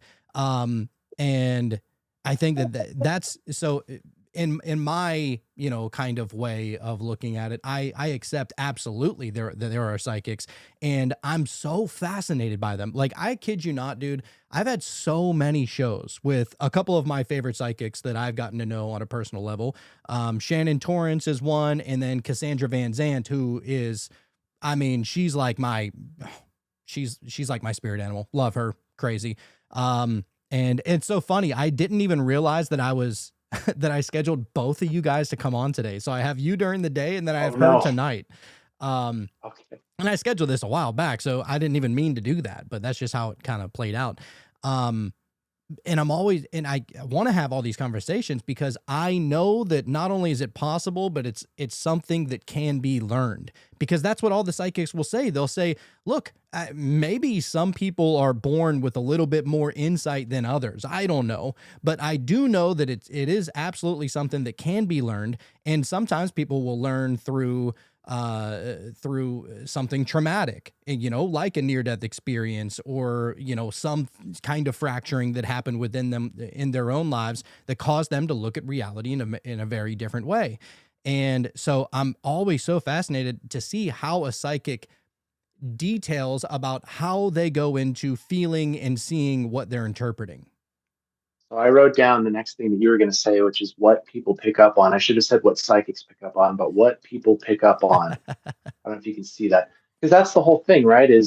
And so I also wanted to bring that up too. Is when you're speaking with another psychic, what do they pick up on? Which is fascinating. So I'm on the autism spectrum, so I've had to work really hard to become more relational. So I have to be honest. I love people, but I don't necessarily like them. I've been hurt a lot in my life. That's my trauma, right? A lot of autistic people project how they would treat another and expect the world to do that. And then when it doesn't happen, they're like gobsmacked at people's cruelty, right? So I've had to work really hard and done a lot of my own shadow work to get comfy, even going into other people's energy to read them. Um, it's scary. I'm going to be honest with you. I've experienced. I'm just going to tell you. You want to know the real deal? Well, before I go into that, I just want to say, like, I would love to know. I'd love you to compare, like, what other psychics pick up on, because for me, it's very relational. I've lost my ability to have clairvoyance recently because Divine wants me to have clairsentience and claircognizance because it's the fastest way to understand the depth of people and give them advice relationally, right? Whereas other people are all about work and money and stuff like that. Like, it's fascinating what is the most luminous to different psychics, is what I'm trying to say. But I also want to chime in here and say the difficult part of being psychic. My friend, I've experienced some stuff that no one should experience. Like, people have lost their children because they were literally like bullied to death because they were in the LGBTQ plus community for being gay. They were killed by their friends. And I've experienced that doing mediumship. I've experienced drowning to death. I've experienced cancer. I've experienced like everything. And it's really hard. Like, it's so hard, like feeling that. Because you're having to go It, into their energy and experience it firsthand. right. And it's not just them, it's also everyone else in the room. So when you're like watching someone pass away, like a death event, like I'm remembering the specific time I'm never going to forget, this mediumship session, this brother was in the room with his brother who was passing away. And I experienced the passing away, and the brother met an angel and two other humans that took him through a portal in the wall. I know it sounds crazy, but I'm just being 100% true. This is what I saw. Um, Meanwhile, the wife had come in the room and she was crying. But before he left, he was sending these little thought bubbles to her to try to comfort her.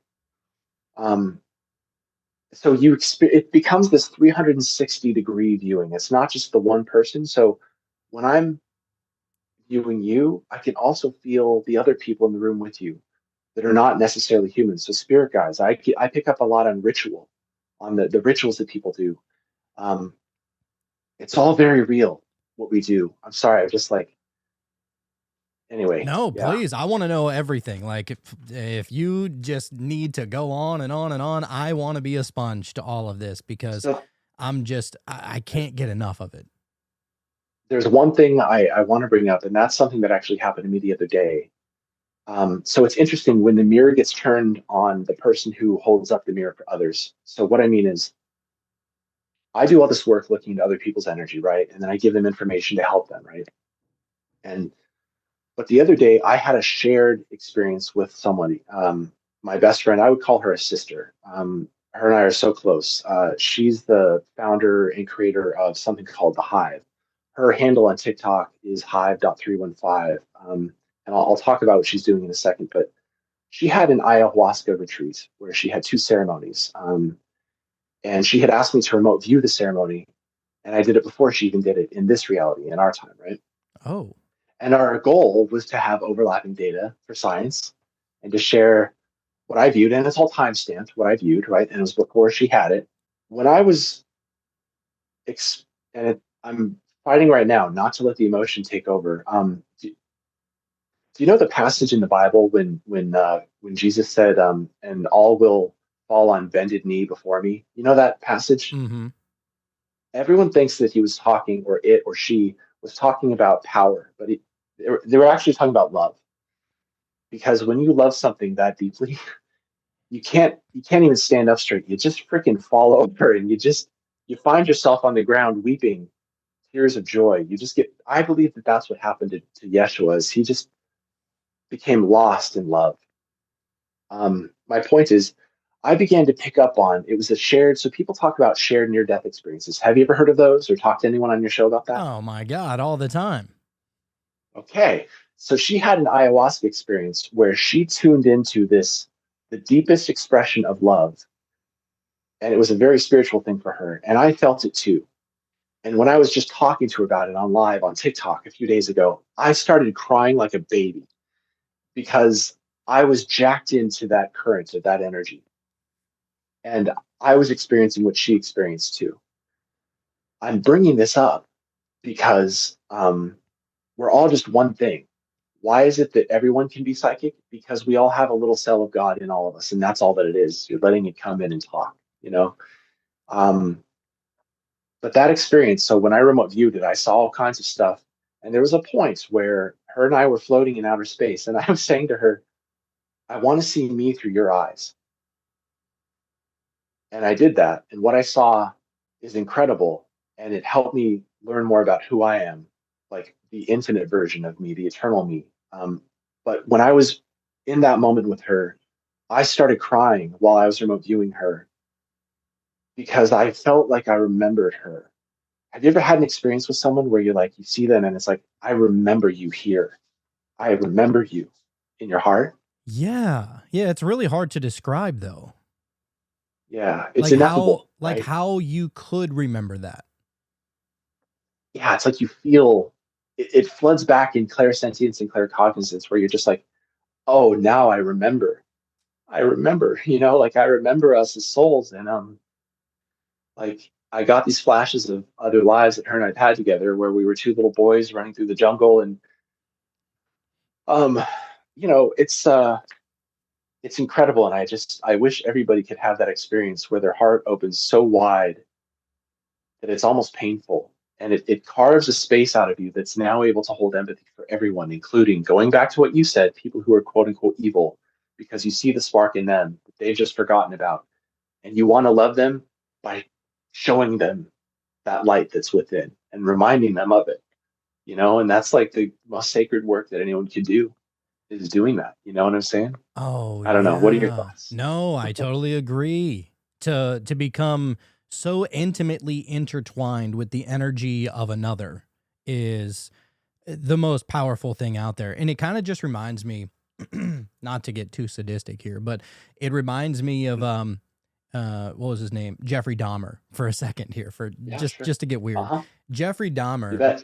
people say that, especially religious folk out there, they'll say, well, I don't think that he's going to hell because he gave his life to Christ right before he died. And, Mm. whenever he was in jail and everybody saw I think it was a series, with the actor that I love. I can never remember his name, but anyway, um, basically after he had already been in jail and he was receiving a bunch of fan mail and everything, and which was really strange to me that he would be receiving a bunch of fan mail, um Seriously. but he devoted his life to Christ, and a Christian might say, well, then yeah, that person's probably not going to hell. I mean, it's not up for me to judge or decide, but I would imagine that that's how it works. You give your life to Christ in that way, and then they're probably going to heaven. And man, I battled with that for so long. Like, it was always just the most ridiculous thing that I could ever even imagine. How could one fathom literally eating people and then that person gets accepted into heaven? Of course, maybe this is symbolically, maybe it's literally, I don't know. But that being said, it's like, yeah, I personally think that it's not about the rigmarole of, becoming a Christian or becoming religious and obeying a doctrine. I don't think it has anything to do with that. I think that it's all about, like, the entirety of the whole that is God, that is everything, would be able to encompass everything being good and evil, and then give it that love and respect once is it, once it's allowed to intimately connect both ways, like back and forth Yeah. through Jeffrey Dahmer and Yeah. God, and back and forth. Yeah. I remember one time I was watching a person grieve after his children in Gaza they died because of a bomb. And I was looking in his eyes. He was being interviewed. It's like, why would you interview someone like that? That's like, of course, like why you would dishonor someone by trying to interview them on the news while they're grieving the loss of their kids. But anyway, and I looked in his eyes, and this is the weirdest thing in the world to say, but I see it in my own father's eyes, who has Alzheimer's, and he's not very connected to reality anymore. It's like you can see God in the eyes of people that have that 1,000-yard stare or that are grieving. I don't, I can't put words to it, but someone at that level of intensity, I feel like I'm connecting to God. Does that make any sense to you? That must Yeah. sound so strange. No, I mean, I think that a lot of people probably feel that way about a newborn, for example, too. You look in, Yeah, and that is the closest thing to God, or the spark of creation, the most pure thing that you could ever imagine, is like you're looking into the seat of the soul, or the eyes, right? And I would imagine somebody who has just lost everything. I mean, almost like Job, like from the Bible, lost everything. Everything was entirely taken away from that person, and yet still they are, You know, they are right there, still existing, still experiencing. You know the burden that they are having to carry right now. They don't even know what to do with themselves. They don't even know if it's worth living anymore, you know, because I lost my why, you know, and I can't imagine ever going through something like that. And, you know, I feel like being like an empath like that, like if you're able to connect with somebody's energy like that, it's like, man, you feel that you want to give that person so much love. And maybe that's what opens the door to that connection, to you being able to see that oneness or that wholeness of God within them. I think so. And I think also when you're so raw and you're stripped of your own humanity, all that's left is the God in you. Like you're not even you anymore. You're just grieving. You're so in tune with an emotion or the perception of the raw moment as it is without overlaying any human crap. Maybe that's why we see God in people like that. You know, Yeah. Yeah, I think so. Because you're getting rid of the, it's almost like that person has been stripped of their avatar and you're looking at the divine at its purest form, you know? exactly. That's right. Yeah, you said it perfectly. That's 100% right. Yeah, man. I wanted to say really quick. Oh, please go ahead. Oh, go ahead. I just want to say one last thing. That person that I had that sort of shared ayahuasca experience with, I'm sorry I've been looking away. I've been trying to look at something that I wanted to say about them. So they've started something called Hive 315. And if anyone here is on TikTok, you might check them out, hive.315. That's their handle. Um, this is what they're doing. And this is the one shout out I'm going to put out there because it's actually very utilitarian and selfless, which in today's world, I think we could use a little bit more of that. And it's a great idea. So here's what she wrote. She wrote, too many neighborhoods have been left without fresh food, without resources, and without a seat at the table. The Hive is changing that. A community-owned space that teaches food sovereignty, nourishes families, educates children, and honors our elders. We're not stepping away from the community. We're stepping up for it. And I just love that. Oh, yeah. This is a person who had Gulf War syndrome and who was active military. And when they came out of the military, the VA didn't help them. The only thing that they found that seemed to help them was growing and eating their own sustainable food. Living on a farm, being around goats and animals and doing stuff like that. And I bring this up because I think we're going the wrong way. And I think we've been going the wrong way for a really long time. I think that early shamanism had it right. We were supposed to just sit there and be bored a lot and go within and have more community and connection to spirituality. And it's helped her a lot having that more slow paced lifestyle. And I just wanted to bring her up and her mission because I think we're missing that. And we're not spending enough time like just sitting in nature, just with our touching grass. You know, it's I think we're missing out on something that God very much wanted us to experience. I mean, it put all of this here to also have the human experience, not just the spiritual side too, you know? Yeah, I agree. Yeah. And, yeah, it's so crazy that we've gotten so far away from that, yet we call ourselves evolved, you know, with technology and technological advancements and everything like that. Everybody's inside of these, you know, little boxes and staring into little boxes and obsessed with everything that is, you know, not directly in front of you, you know, and that's the crazy thing is that, you know, this technology, I'm personally, I don't think that technology is evil. I think the technology is technology. It's a lot like fire. I think that it can be. It's what you do with it. It's absolutely what you do with it. I've made a lot of amazing connections through the podcast, through Zoom, through, you know, Instagram, TikTok, Facebook, all the different social medias. The fact that you're able to FaceTime people who are in other states or cities or countries. And you've never been able to do that before. So whenever people go all the way like black pill and say that all of it is so evil and we need to go back to our ways, I'm like, maybe just try and integrate some of the old ways into the new ways. Like you can do both at the same time. Just exactly middle path. Don't go to either extreme, because if you're sitting in front of a TV all day, good luck feeling any kind of love or any kind of peace, because you know, everybody knows what's on TV. But also, I don't know about you, I don't want to camp outside 24/7 either. You know, like Sure. I Of love air course. conditioning. It's pretty awesome. I love having a stove to be able to cook warm food on. I like having, and people will say, well, you shouldn't do it anything in the microwave. I still use the microwave because I like leftovers personally. Okay. So I don't I think that love it's your level all, of honesty. I don't, I'm just like, there's so much fear around everything. And people think that they're Mhm. doing somebody a favor by shining the light on all of this darkness and framing it as if it is the worst thing to ever happen to humanity.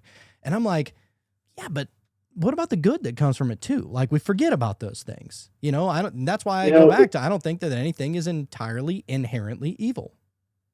the point is for us to use all of this. It's just a big play. That's all that God is doing is, and so there's inherently nothing wrong or right. It just is, and that's why there's no judgment on the other side, in my opinion. You bring up fear, and I think everyone watching at home, if they were to reflect on a moment, if if it can be proven to them evidentially that death is not real and that it's just an illusion, it's walking through a doorway into another room, a larger room. um, I think a lot of the fear that people worry about all kinds of stuff would diminish. So I just want to like put it out there. If there's anyone out there who's skeptical, um, I was skeptical. I began as an atheist. I had lost my spirituality because my dad has Alzheimer's. And when I learned about that, I was lost and angry and bitter. I was a cynic. And I just wanted to harm people who are having conversations like we are now having, right? And I fully own up to that because I find myself trophies to me are converting those people from skepticism into realizing there's something more through evidence, right? Building that bridge. And that's hard work.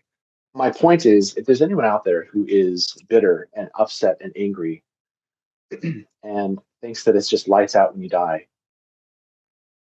hire a psychic. Come up with a password between you and the person that who has passed away. Okay, birthday cake's the password. Tell the medium to say birthday cake. And if they say birthday cake, then I'll believe. That's fine. Push it to the max. I just want people to know that there's a lot more than this. This is not all of reality. This is a joke. This is a sandbox for cosmic toddlers to play in. I feel like you want to say something, so I'm going to be quiet for a second. No, no, Go ahead. I totally agree. And I love that too. And I've been wanting to say this entire time that like near death experiences were my gateway drug to spirituality. Like it absolutely like it cracked open everything inside of me. And the more you read, the first few you read, you're like, oh, okay, so Jesus ain't real. These people experience, galactic aliens from another dimension or whatever. And then you read another one that's like, well, Jesus was there and they were, and Jesus was helping them on the other side and showing them. And it's like, all right, well, was Jesus real or is he not real? And all these other figures, throughout spirituality, Buddha and what have you, Krishna. And you're seeing all of these things. And my personal way of going about a lot of this and what, my kind of formula of understanding the spiritual world is trying to reduce everything down so that I can have some kind of firm foundational understanding of what is actually going on. And it's of my opinion that, whenever you read all the near death experiences and people are having all these insane experiences and everything, that maybe what is waiting on the other side is it's just you in another form. And maybe all of these things do, whether Jesus existed as a human or Buddha existed as a human or Krishna existed as a human, it's beyond the point. Because if all of this is some kind of illusion anyway, then everything is a thought form or an egregore that is to be experienced, and it is the experience that makes those things real. So if you have experienced Jesus or you have experienced like, Ra or anything like that, it's like, well, you had that experience and the experience was real and it was meant to show you something, meant to teach you something. And don't miss the forest for the trees whenever you're trying to find out what is real and what is not. I keep on bringing up the other psychic that I'm going to be having on tonight, Cassandra Van Zant. She has told me, she goes, look, stop trying to look at, what happened in a trip or what happened in a dream or what happened in a meditation compared to what happens in real life. She goes, stop looking at them like as separate things. They are Yeah. experiences that you had, and you apply every single one of those experiences to your mind and project it outwardly anyway. So they are real. And that's where I'm at with all of it. I agree, and that's pretty far along the path. And once you realize that, it actually takes you out of the spectator role of your life and puts you in the driver's seat. And that's where you start feeling really responsible for your day-to-day life because you realize that you were a big part of actually creating it. And that's not for everyone. Not everyone wants that much power, which is funny because everybody wants, they say they want control over their life. But then when you show them that they actually have it, sometimes they back away slowly. And it's this big abyss that they're looking down into. Yeah, they don't want Um, control. They want comfort is really what they're searching for. yeah. Yeah. Um, all of it's real. All of it's real. This is the dream. Psychics are actually more sober. That's the only reason that they're able to be more intuitive. They built up a tolerance to the vodka of Earth, and they're able to have moments, flashes of sobriety to see the reality on the other side of the veil. That's how I take it as. You know what I'm saying? Um, Yes. and that's all that it is. And it is very real. Last week I saw a man in Sao Paulo. I saw him doing this thing. I have a video of it on my TikTok. It's the one where it starts out going, "Holy shit!" I go, "I just see you doing this. You close your eyes and you lower your head a little bit, and I just see you doing this thing from your chest. It's this ritual that you do." And he goes, "Holy shit! That's the thing that I do with my mom, only in private. And I send her these butterflies of love, just because he loves her, you know." Love that And video, I by the told, way. It was so, "Oh, you saw it? Okay." yes, amazing. Yeah, and so my point is that I bring it up because that stuff, like you're saying, is beyond real. It's actually more real than what this is. And so when you do something as simple as if you see somebody who's unhoused on the street and you drive by them and you say something like, and you feel it in earnest, you say, "May all beings of benevolence rush to him now and assist him in all of his endeavors, please, right now." It happens. It can happen. And I say to people, take more responsibility, not only for your life, but for others. Be more collaborative. Be like Ted Lasso. Be loving, forgiving. Um, because I think that's where the world is going to be soon. I think that's what we're gearing up towards and why we're having conversations like this. The world that's coming is going to be about collaboration and finding fulfillment from that love in community, not from external material things quite as much. What are your thoughts on that? You've talked to a lot of people. I'd love your insight. I just that whole time, whenever you were talking and you were talking about the experience of the guy and the butterfly coming out of his chest and everything, it was it reminded me of one of my favorite TV shows. And I go back and forth and I say what my favorite TV show is, but I really have like five favorite shows that shows and movies that I can't recommend enough to people to go and watch. And it is such a beautiful series, and I'm like sitting on the edge of my seat hoping that they eventually get back to making more seasons of it. But have you ever seen the Is show? it? Have you ever seen the show called The OA? Yeah, of course. I was just talking about Holy that on live 2 days ago. It's the fuck. best show. It is so amazing. It is Yeah, yeah, yeah.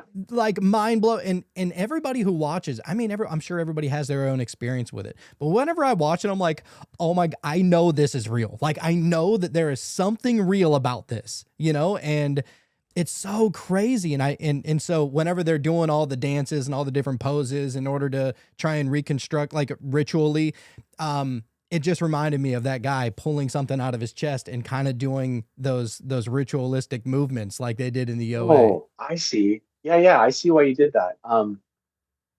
So if you're a hardcore fan, I was asking this on my live a few days ago. Why do you think they flipped the letters and it's not AO, which is Alpha Omega? Alpha's the beginning, Omega's the end. Why did they flip it and make it OA, Omega Alpha? What are your thoughts on that? Uh, because it's a mirror. Oh, I like that. Yeah. Ooh, I like it. That's a great answer. Thank you for that. I'm gonna chew on that all day. That's good stuff. It's funny that you bring up the OA because okay, get this. Did you know that psychics can read the individual personalities of people who have DID or dissociative identity disorder or multiple personalities was the old term way of saying it? A psychic can like tap into all the different personalities of the person. Yes, and I bring it up because you reminded me with the OA. I used the analogy of I was describing her what the inside of her was like. And it's like, I was like, it's like the OA. There's five people and they're in boxes and they're in someone's basement and they're stuck there. And some of them can communicate with each other easier than the others on the outskirts. But they have this current of water beneath each of them. where they can communicate a little bit. They can pass things along, but only one way. And I was describing, I was like, this is really weird, but I feel like I picked up on three different people. Two of them were adults, two were adolescents, and one was a little girl. And I'm describing each of them, and I was like, am I way off? And she goes, no, I have DID. You're describing my 5 multiple personalities. What? And they're separate people. I thought I was describing separate people that knew each other, but they were all, and the overarching symbol. So like how you pull a tarot card for every podcast, I get this symbol that shows me like what a person generally is if you were to describe them as one thing. And for her, I got the Mighty Morphin Power Rangers when the Power Rangers morphed into the Megazord or whatever, the big robot thing that battles Yes. in the city. And I was like, that's you, but I didn't know why. And she's like, that's because I'm trying to integrate all 5 of my pieces through DID and become whole through all of them. But I just wanted to share that because you brought up the OA. That's all. Yeah. Oh my God. I just love that show so much. And it was one of the things that really opened me up. There's this superhero show with Brendan Fraser, and I'm gonna recommend you to it. Oh my God, dude. Speaking of the multiple personalities and stuff like that, this show really put me on one. It's called Doom Patrol. And Brendan Fraser, he's one of the Okay. main people in it. He's one of my favorite actors of all time. Shout out to The Mummy. That was like my childhood right there. But and Nice. Bedazzled, I think was the name, where he gets like all these different wishes. And anyway, um Yeah. he's like this robotic figure because he dies in I think he was a NASCAR driver or some shit like that. And then there was this mad scientist that found out how to put the consciousness of him into like this robot figure. And so he's like this Okay. sad, depressed robot figure walking around, and he's just like, I'm stuck. I'm never gonna leave here, and everything that I've ever loved is gone, and all this kind of stuff. But there's a group of like 5 or 6 people within this Doom Patrol who all have like all these crazy abilities. And one of them is this girl, and I can't remember her name. It's been a little while since I watched it, but there's this girl who has the multiple personalities, and each one of her personalities has like a superpower.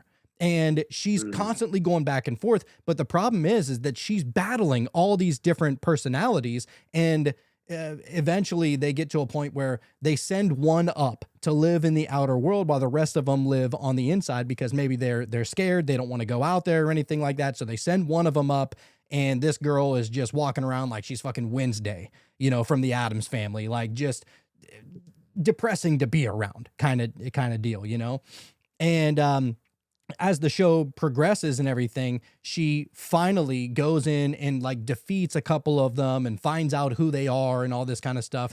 And the beautiful moment at the end, not to try and give it away, but it's been out for a little while. She finds a way to glue all the pieces together and become one with all of them. And now she has all of the superpowers that all of the different superheroes inside of all of her multiple personalities were able to come together and be like fucking Wonder Woman. Like, it's crazy. That's like what God's doing through us right now by living as Jonathan and Orion, right? It's like exploring itself to find like what are its strengths and weaknesses. What do I want to be more like? I'm going to take this from how Jonathan was and this from what Orion was. And man, there's just, I'm sorry, but all the microcosms today in our conversation, have you been noticing all of these like echoes of larger things? Oh, it's like It's crazy. it's like Russian dolls, dude. Yeah, You know? exactly. That's fascinating. My favorite show right now is Solo Leveling, and I think you can only get it on Crunchyroll. It's an anime. Have you ever heard of it? I'm gonna be real with you. I've never watched a single anime in my life. I'm not heavy into anime, but this freaking caught my attention, and I would highly recommend anyone watch it because two reasons why. One, what you think is real, this Earth. Okay, why do you think so many people gravitated towards like fantasy stories with wizards and like knights and dragons and all these creatures? Because that's actually closer to reality than this. Like anything you can think of is out there beyond the veil in the multiverse. Um, you talk about the OA. I wonder if you at all identify at all with the angelic realm or angels specifically, or you might even be too humble to do that. But You know what's really strange? I I didn't really know a whole lot about angels or that whole pantheon or anything like that, but I've had wild experiences where I've been able to interact with them somehow. And that might sound crazy, like on the surface or whatever, but my very first heroic dosage of mushrooms I did one night. I did 7 grams. So I think it's a 1/4 ounce of mushrooms, which is a lot for somebody who doesn't, do a lot of psychedelics. At that time, I never did. I always like microdosed and, maybe take a gram or two and you see all the beautiful colors and everything's fuzzy and you feel good. And, and that's a beautiful state to be in. But you ain't going to have no fucking breakthroughs whenever you're just taking a sip, dude. You got to drink that whole thing back. Yeah. And so I had 7 grams because I was really curious. How deep can I go? What can I find out here? And, man, it really rocks you at the beginning because you're like, I don't have control over anything anymore. Like it's just happening to me, And I went outside and I hugged this tree and it was like crazy, dude. Like it was full on. I was obsessed with just learning about the deeper nature of everything around me, even inanimate objects or a tree or something like that. I was able to look at that tree and in this tree, so I used to live in this trailer, but I always had this one huge tree right outside of my front door, and it was like a canopy over my entire trailer. And I never really paid any mind to it, but whenever I was tripping balls, I went outside and I looked up and I was like, oh my God, you have been protecting me, tree. Like you have devoted your entire life to just being a canopy to help me save on my electric bill. And it was so strange, like this intimate moment that I had. But anyway, I ended up going back inside. I sat on the couch and I have this huge fish tank. It's like a 55-gallon tank, right? And I always have turtles. I was looking inside the tank and I noticed something that I never really noticed before, but there was this algae that was growing on the inside of the glass, of the fish tank. And maybe it's something that you just look by and most people would be like, oh, you got to clean that off or whatever. And I was looking at it and I swear to God, it was like waving at me. As strange as that sounds, it was like almost like trying to get my attention, just like flowy like that. But I felt like it was doing it directly at me. And I was like, I'm never wiping you away. I'm keeping you forever. You'll never see me wipe away algae ever again. And so I'm having all these crazy experiences and I'm like, I'm teetering on the edge of like, this could go really bad or it could go really good. And I'm trying to find a center because this is my first time that I've ever had such a crazy trip. And so to find my center, I put on one of my favorite, like blue pill shows of all time, which is Friends. So I put on Friends and it was so cool to be able to watch it and like see that, all the individual character arcs and all that kind of stuff. And I'm almost like tripping while I'm watching it and it's a fun time. And then after a while, I get real tired and I'm like, all right, let me go lay down for a little bit. I went to go lay down on my bed and I'm trying to go to sleep, but my mind is just going a million miles an hour. Like I'm still tripping. I'm like, dude, I just want to go to sleep. This is too much. And as I'm laying there, out of nowhere, I hear this trumpet sound. And this trumpet that is happening, it sounds like it's happening outside of me and inside of me at the same time. It was a strange feeling. And it is announcing itself. That's clairaudience. Yeah, yeah. And it's announcing itself. And it's saying this word. And I'm like having a hard time interpreting what the word is. And I was like, is it saying Elohim or Elohim? And I was like, what is that word? I never heard of the word in my life. And it finally comes clear once I finally like set on it that it's Elohim, right? And it announces itself even brighter and clearer. Elohim, Elohim, Elohim. And I'm like, oh shit, is something happening? I never heard of this. Are you like an angel or, a deity or what? I knew that it was something supernatural, but I wasn't sure what it was because I'd never heard the word before. And because I didn't grow up in the church or anything like that. Like my parents have always been pretty agnostic.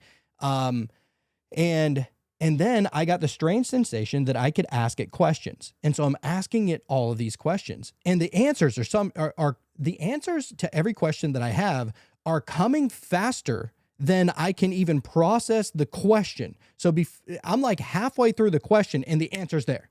I'm halfway through the next question. The answer's there. And every single question that I have is based upon the answer that I just got. And it was just a massive unfolding, like a lotus opening up in the craziest way. I have to pause you. Go ahead. That is exactly what I experience as a medium and as a psychic. You're describing what it's like to do intuitive work. It's instant. It comes in, and then like a flash, you're on to the next thing.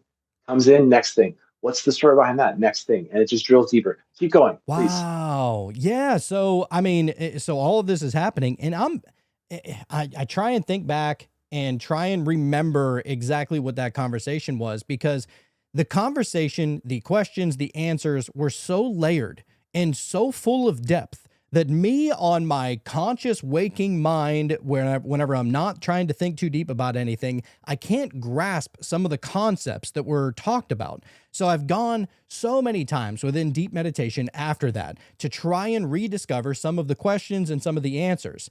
And I can't remember all of them, but I've gotten to a point where I remember, and it's so crazy, I don't remember necessarily the words that were said. I remember the feeling that it made me feel once I got the answer, if that makes sense. And I remember, and it made me, the feeling almost helps me remember what the question and what the answer was. And because I've always been really curious about how is the right way to live? Like, what am I doing here? What is the purpose? And, is there a right way? Is there a wrong way? And at that point in time, I was a bachelor and I only had one kid, and, I'm like at the time, I think I was like working for Uber or something like that. And I didn't really have any direction outside of just experiencing and discovering and researching and stuff like that. And the answer, the question that I had was, am I doing it right? Like, is my life going the way that it needs to be going? And of course, in my mind, I'm like, there's no way it's going to tell me that I'm living the right way, because I was very promiscuous. I was sleeping with new girls just about every few days, it seemed like. Like, I was a real piece of work back then. And of course, in that time, I'm like, there's no way it's going to tell me that I'm living life the right way. And to my shock, it said, yeah, you're doing everything right. Like, don't worry, you're fine. Is kind of how I got, like, you're fine. Because even though I didn't grow up Christian, I was almost like accepting other people's beliefs as my own beliefs in a weird way. Like, well, if I kept on this path, then I'm going to go to hell, or I'm going to be judged, or something like that one day. And the answer to those questions that I had, it was like, no, you're doing fine. You're not going to hell. Don't worry about that. You're on the path that you need to be on so that you can learn. And it was such a beautiful feeling once I got like a confirmation from above, it felt like. And so then anyway, I went to sleep that night after having that long conversation, and I woke up and I was like, man, I was really tripping hard last night. And then I remembered, oh, what was that word that came in like this trumpet voice? And I looked it up, and I was like, Elohim, what is that? And I thought that it was going to be something like Norse, to be honest with you, like, because I was like Elohim and like Helheim and all the different, levels of Nordic mythology and stuff like that. But it was no, Elohim, which is, some people interpret it as the collective of God, or the collective of angels, or the collective of creators, or whatever. Still to this day, I haven't gotten clarity on exactly what it is, but I know it's something I associate with angels. I find it fascinating that when people have near-death experiences where they almost die and something saved them, or they do die and they encounter an angel, when they're having an out-of-body experience and they're still here on Earth and not beyond the veil, like they're standing by the car wreck, for example, or they've blacked out for a period of time and they wake up and somebody's saving them or helping them, but then nobody else can see them and the person just disappears. The angels that usually seem to manifest on Earth never, I mean, I've read a lot of accounts of them. They just look like you and I. Sometimes they wear all black. Sometimes they have a Slayer shirt on. I mean, it's like, it doesn't, but I would ask you to reflect on something. About 10 minutes back, we started talking about the OA, and I asked you, I can't remember exactly what I asked you, but I asked you something like, Why do you think it is that you would have a connection to angels? And then you went into this story about all of this. Have you ever considered that you might be one? Oh man, we're going there. All right, let's go. So Of I course not, had, right? so You're let me, too humble. it does, because you never want to put yourself like on a pedestal and my last thing that I ever want to do is to be known as a guru or a teacher or anything like that, because I know that I still have a lot to learn. Um, and so therefore I'm like angel, God, whatever. But in I had a past life regression where and this is what got me into doing past life regressions, was because I was like learning about them, and I wanted to get a couple of them done on me before I decided to take the next step to be able to learn how to do all of that. And I had a past life regression where I was like like I guess I didn't know what the term was then, but the more I've looked into it, I think I've discovered that maybe I was a watcher of sorts in a past life, to where I was literally I wasn't watching over any one individual. I was like watching over this entire planet. It looked like Venus, to be real with you. Like it looked like a like a pastel color green, this planet that I was looking over. And I got to this point where, you know, the people weren't calling on me anymore. Maybe they forgot that I existed, or they didn't believe in me, or maybe they turned me into a myth and they thought that it was the idea of me existing was stupid or whatever. But and I could like view in and see people's thoughts and people's conversations regarding my existence. I didn't even know what my name was, but I knew that my entire job, I guess we can say, was to be able to help people that needed assistance. And I got real sick and tired of not having anything to do all day because nobody believed in me anymore. And they Okay. didn't know that they can call and ask for help. And so I went to the manager in the sky because I wanted to get out of my position. And the manager in the sky, I didn't know at the time, it was Odin. 100%. It was Odin sitting at a throne, had the two dogs on either side of him, the long hair, the eye patch. And I went up to him and I said, look, I want to be able to have a bigger impact on people's lives. I have no impact up here. People don't even know that I exist anymore. And I said, I really want to get like boots on the ground. And in that moment, he took like his staff and he placed it on both sides of my shoulders and then tapped me on the head. And he said like, something along the lines of like, so mote it be, or whatever the case. And the next image was me like going down this tunnel and then coming out of like a womb, like a woman's vagina. And so I was born literally as he did that whole knighting process. And I've gotten to the point in my life, maybe I'm crazy, I believe that that's my most recent past life. So if you want to call that an angel, you want to call that a guide or a watcher or whatever, I feel as if that's where I come from. I do want to call it an angel, and I do want to call you one. I would just say, if an evidence-based psychic is starting to talk to you out of the blue about, hey, do you know, are you at all connected to the angelic realm? There's probably a reason for it. And I hope that you've gone down that rabbit hole nice and far. Because the thing about people who are angels that come to Earth and live human lives is that they usually don't know that they're angels. And even if they were told that they are, they might never admit it, and it's hard to do so. Why? Because angels are the last thing in God's kingdom that would ever say that they deserve to be there. They would always say, well, I'm here because of something else outside of me, because they're so selfless. But I just wanted to take a minute, and I guess this is my way of thanking you for your time. I just want to acknowledge what I see in you. The difference between good people and great people is that a good person is good, but what turns a good person great is when they realize that they're good. And to have that self love is not selfishness. And I hope that you know that it's okay to be like, no, I like me. Like John Candy said in, Uncle Buck or something. Be like, Yes. I like me. It's okay. Or planes, trains, and automobiles.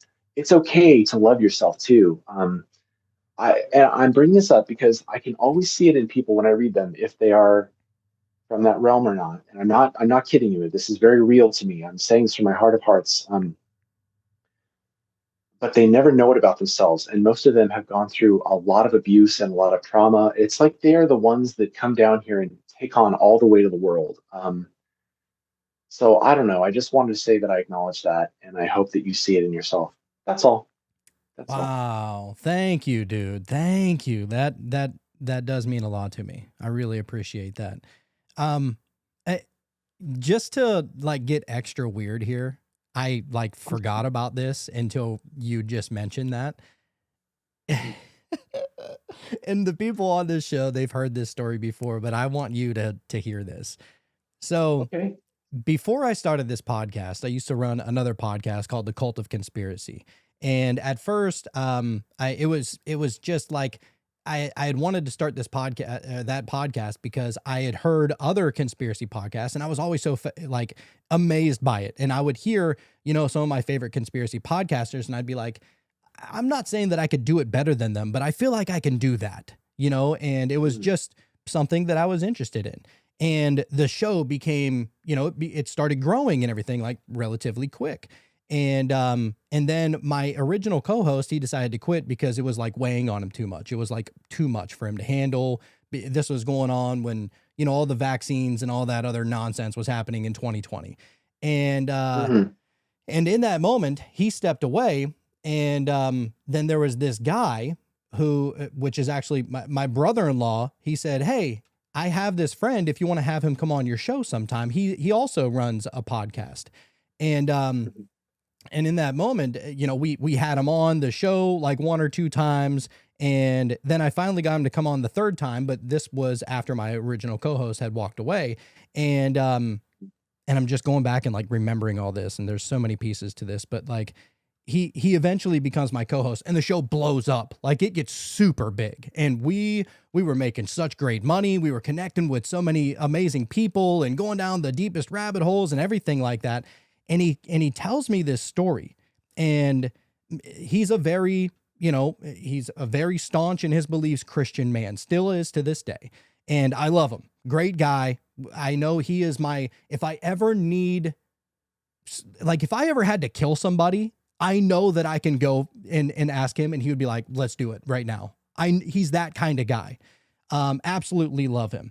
And so he told me one day, we were sitting in the podcast room, and he goes, "Dude, I have a story for you."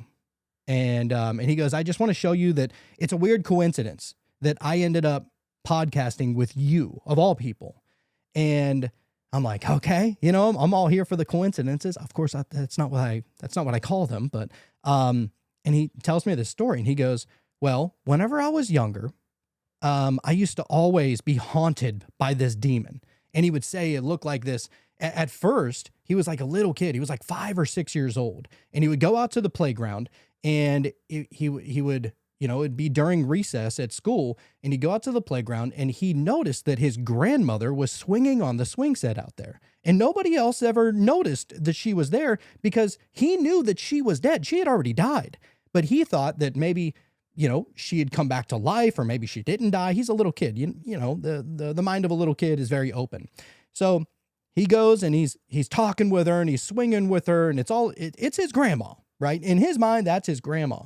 Well, after a little while, the grandma starts like shape-shifting.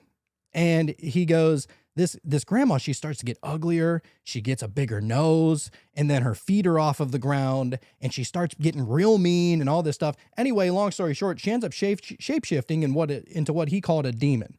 And this demon has been haunting him ever since then, right?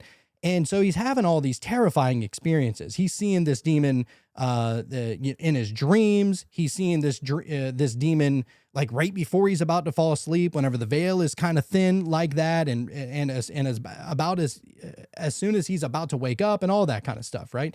And this demon is just haunting him. There's times where he would look into a mirror and see the demon, almost like Bloody Mary style, right? And it scared the absolute fuck out of him. Well, it gets to a point where he's in his bedroom and he knows that he's awake. Maybe he just woke up or he's about to fall asleep. But either way, in his mind, he knows that he's awake. And because he said that he could remember hearing his parents, clanging pots and pans down in the kitchen, cooking something. And so he remembers all that. And this demon shows itself. And it looks like a reptilian from the pictures that he's been able to identify, whatever. But, and this thing is like haunting him. And like causing him such dismay and everything else like that. And then he said, out of nowhere came this gigantic angel in the corner of his room. And he had long blonde hair, super muscular, and he had like a bow and arrows. And this angel, you know, put one in the quiver, pulled it back. It was a flaming arrow, shot the demon with this arrow, and the demon just like evaporated. Like he heard it like squealing as it was evaporating, kind of deal. And the angel was getting ready to go away. And Jacob was like, my buddy, his name is Jacob. Jacob goes, before you go, I need to know, like, first of all, thank you for coming to save me, because that thing has been terrorizing me for so long. He goes, but I need to know, what's your name? Dude, he said the angel's name was Jonathan. And ever since then, I'm like, okay, I don't believe in coincidences. What are the chances that your career ends up being that you're a podcaster with just so happen to be a podcaster named Jonathan after you got saved by an angel with blonde hair that had an arrow that came to save you from a demon? And I always like to fuck with them. And I'm like, yeah, that was probably me, you know, and I'm not saying that I believe it or disbelieve it. It's just more so to fuck with him, because I know that in his mind, that's heretical and it doesn't make any sense linearly, because well, I mean, I'm older than he is, so whatever. But ever since he told me that, I'm like, is there something to that? Or is that just a strange coincidence? So whenever you mention the whole angel thing, like there's been a few things that have happened angelically. Even in your name, Jonathan, in Hebrew, I've just looked it up. Jehovah has given, or gift of God is what Jonathan means. And you probably know that, but and then your friend Jacob. Jacob in ancient Hebrew means holder of the heel, or supplanter, or follower, which is really interesting. That's pretty cool. Oh yeah. The biblical names. Yeah. Yeah, just the strangest, like crazy synchronicities that have happened like that, to where, you know, I don't just write anything off anymore. Like everything that I learn, everything that I hear, everything that I see, I just put it in the old experience bucket. And I don't know what to do with it. I just thought that I'd share that with you because I don't know. It pertained to the story. Absolutely. I was doing a meditation a while back by Tony Stockwell to meet my spirit guides, and I had done life between lives as well as a past life regression, the Michael Newton style of regression, I guess. Um, and my guide was the stereotypical angel, and blonde hair that was curly and ringlets. And just as he was about to, it was more like androgynous, but just as it was about to point to where I'm from, my dog barked because I got a delivery and the meditation ended and I wasn't able to see. But um, yeah, angels, in my opinion, are very, very, very real. And I don't think that they're what everyone thinks that they are. I think they are more willing to live lives of some of the most difficult lives and some of the dirtiest, having been addicts who have been recovered, or having been abusers who then stop abusing. Like, it's almost as if their power is derived from going and experiencing the root of evil, overcoming it themselves, and then knowing how to apply something from that towards others that are evil to try to help them be less evil. But it's like they have to have done it first. People think of angels as pure, and they are, but I think it's first because, again, they've done their shadow work and lived lives of being abused and possibly abusing others. And that might piss some people off, but that's just my take on it. And I could be wrong, but Yeah, I I don't think know. that in order to say what something is, you're at the same time saying what something isn't. And so I like to try and just live in the gray area and not put an absolute definition on what things like that are. Because personally, I don't even know fully what I am. So how can I say exactly what anything outside of me absolutely is? And that's just like Yeah, the it's true. open-minded, way that I like to take. Yeah, I also find it interesting that you were connected with Brad of Arc, who was in a scene in a previous life. I mean, I think that people travel in packs, and I think Michael Newton spoke to that too, like soul groups, like the rings and then the larger rings or something in one of his books. Um, that's fascinating. That's Yeah. cool, man. I've heard it I said love that it. maybe there's, packs or soul pods, I've heard, and stuff like that. Yeah, I agree. I think that there's something to that nature that's absolutely going on. Well, look, it's tarot time, and Do it. the card that we got is the Queen of Wands, and Ooh. I've decided to use this deck. I don't use this deck very often, but this is a deck that I actually got for my mom for her birthday one time, and it was one of those where you have to color them and make it Oh, kind of your cool. own. And my mom's always been real big into coloring and artistry and stuff like that, and so I wanted to give it to her. And then for my birthday last year, she gave it back to me all colored and filled in, and it was a very Oh, meaningful thing, you know. Um, and so the Queen of Wands we're going to go with is it says feminine energy of intuitive creativity and emotional intelligence combined with passion and heart-centered action are held within the Queen of Wands, which I think is kind of perfect for this episode. It yeah. says in tarot, queens represent feminine energy that includes receptivity, creativity, nurturing, and love. The addition of the fire element combined with intuitive water gives this queen action-driven capabilities for giving as well as receiving. The Queen of Wands is seated facing the viewer, displaying confidence rather than passivity. Her gaze is to the left. The direction, oh shit, we were talking about the winter shins and Yeah. um And I've uh been looking left this whole time. You do too, to look at me. You look left, I'm Oh, looking left. yeah. How Keep about going though. that? So her gaze is to the left, the direction of intuition, symbolic of her connection to water and feminine energy. This powerful combination is much like that of the magician who channels the divine to manifest his reality. And the Queen of Wands has been historically referred to as the Witch of the Tarot for this reason. In this case, the term witch refers to her ability to manifest and is not connected to a specific religion. The black cat by her side, known as the witch's familiar, echoes this aptly given nickname. Wow. See what I'm saying? Like, this is Cool. why I do this. This is why I do the tarot at the end of every show because and look, I have a pretty decent idea about how to read tarot. I've been doing it. This is like episode 300 and something. I don't even know what we're at. We're coming up on 400, I think.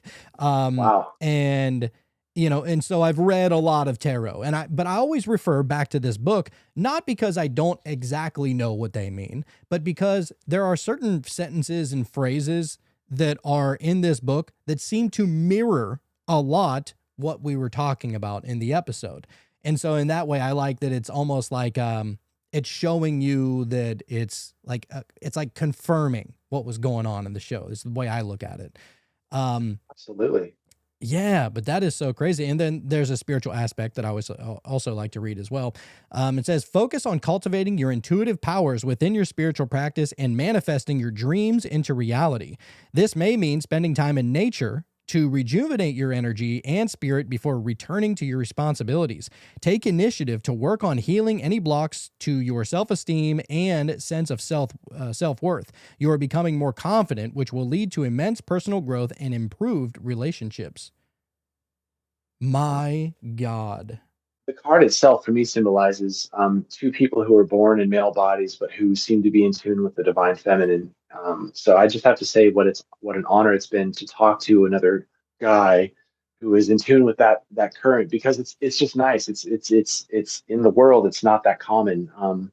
So to be able to sit here for 2 hours and just shoot the shit with you, man, it's been, I love it. I love this stuff. So dude, thank you. It's been an honor. I Oh, no. appreciate it. Thank you. I mean, whenever you reached back and said that you would come on the show, I was like, oh, I can't wait. This is going to be awesome. And I'm going to be honest with you. It didn't live up to the hype. It actually went beyond it. It was so good. I love these kind of conversations, and you are the man. I love everything that you do, and I hope to have more conversations with you in the future, man. Sounds great. Thanks again, man. I hope you have a great day. Of course. If you could, if you don't mind, could you tell everybody where they could find you? Sure, if you want. I've got a website at psychicorion.com. I'm always floating around on TikTok, usually doing live readings for people. I also teach intuition for people. I do classes as well as mentoring, and I'm working on a hybrid class right now that mixes the two. 'Cause I never liked how people just did a boilerplate class, one size fits all. So I try to be a dynamic teacher that actually caters what the student wants. Like my first student wanted to get into reading livestock because she's a farmer. And so we did a lot of pet psychic work and reading animals. Um, Other people want to learn remote viewing. So really, I teach the foundation of stillness and accessing intuition through the body. So you can always find me on TikTok. I'm at PsychicOrion, of course. And yeah, I'm always available to teach and to read. And I think in the future, what my future holds, I'm going to be more of the teacher than doing readings. So by the time that this airs, that might be solely what I'm doing. I'm not sure. But the divine, for me, my path has been to teach other people how to fish, not just to give them fish, to try to spread this as much as I can. And if I can say one last thing about intuition, there's a lot of people who are going to watch this who don't think that they are intuitive and don't think that they have access to all the stuff that psychics have access to. But really, intuition begins as something, it's sort of like your seed analogy, but it's actually a good thing. Instead of it growing into a bad thing, it's a temptation because you know that you're coming closer to home by going within, and you keep chasing that. And as you keep following that, the ability to read people comes up, and it starts with something as simple as looking at a person, as looking at a person and just getting an impression about them, and then just sitting in silence and stillness and letting the next thing come in. So if anyone's interested in learning, I'm happy to teach you whenever you're ready. That's my shameless plug.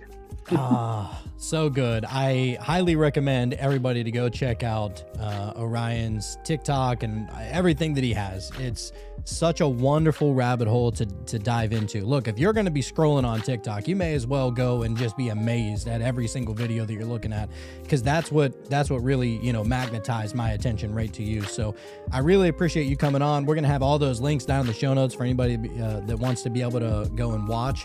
But look, if PsychicOrion came here and he taught you anything, it's that you don't know what you don't know. So don't just get weird, stay weird.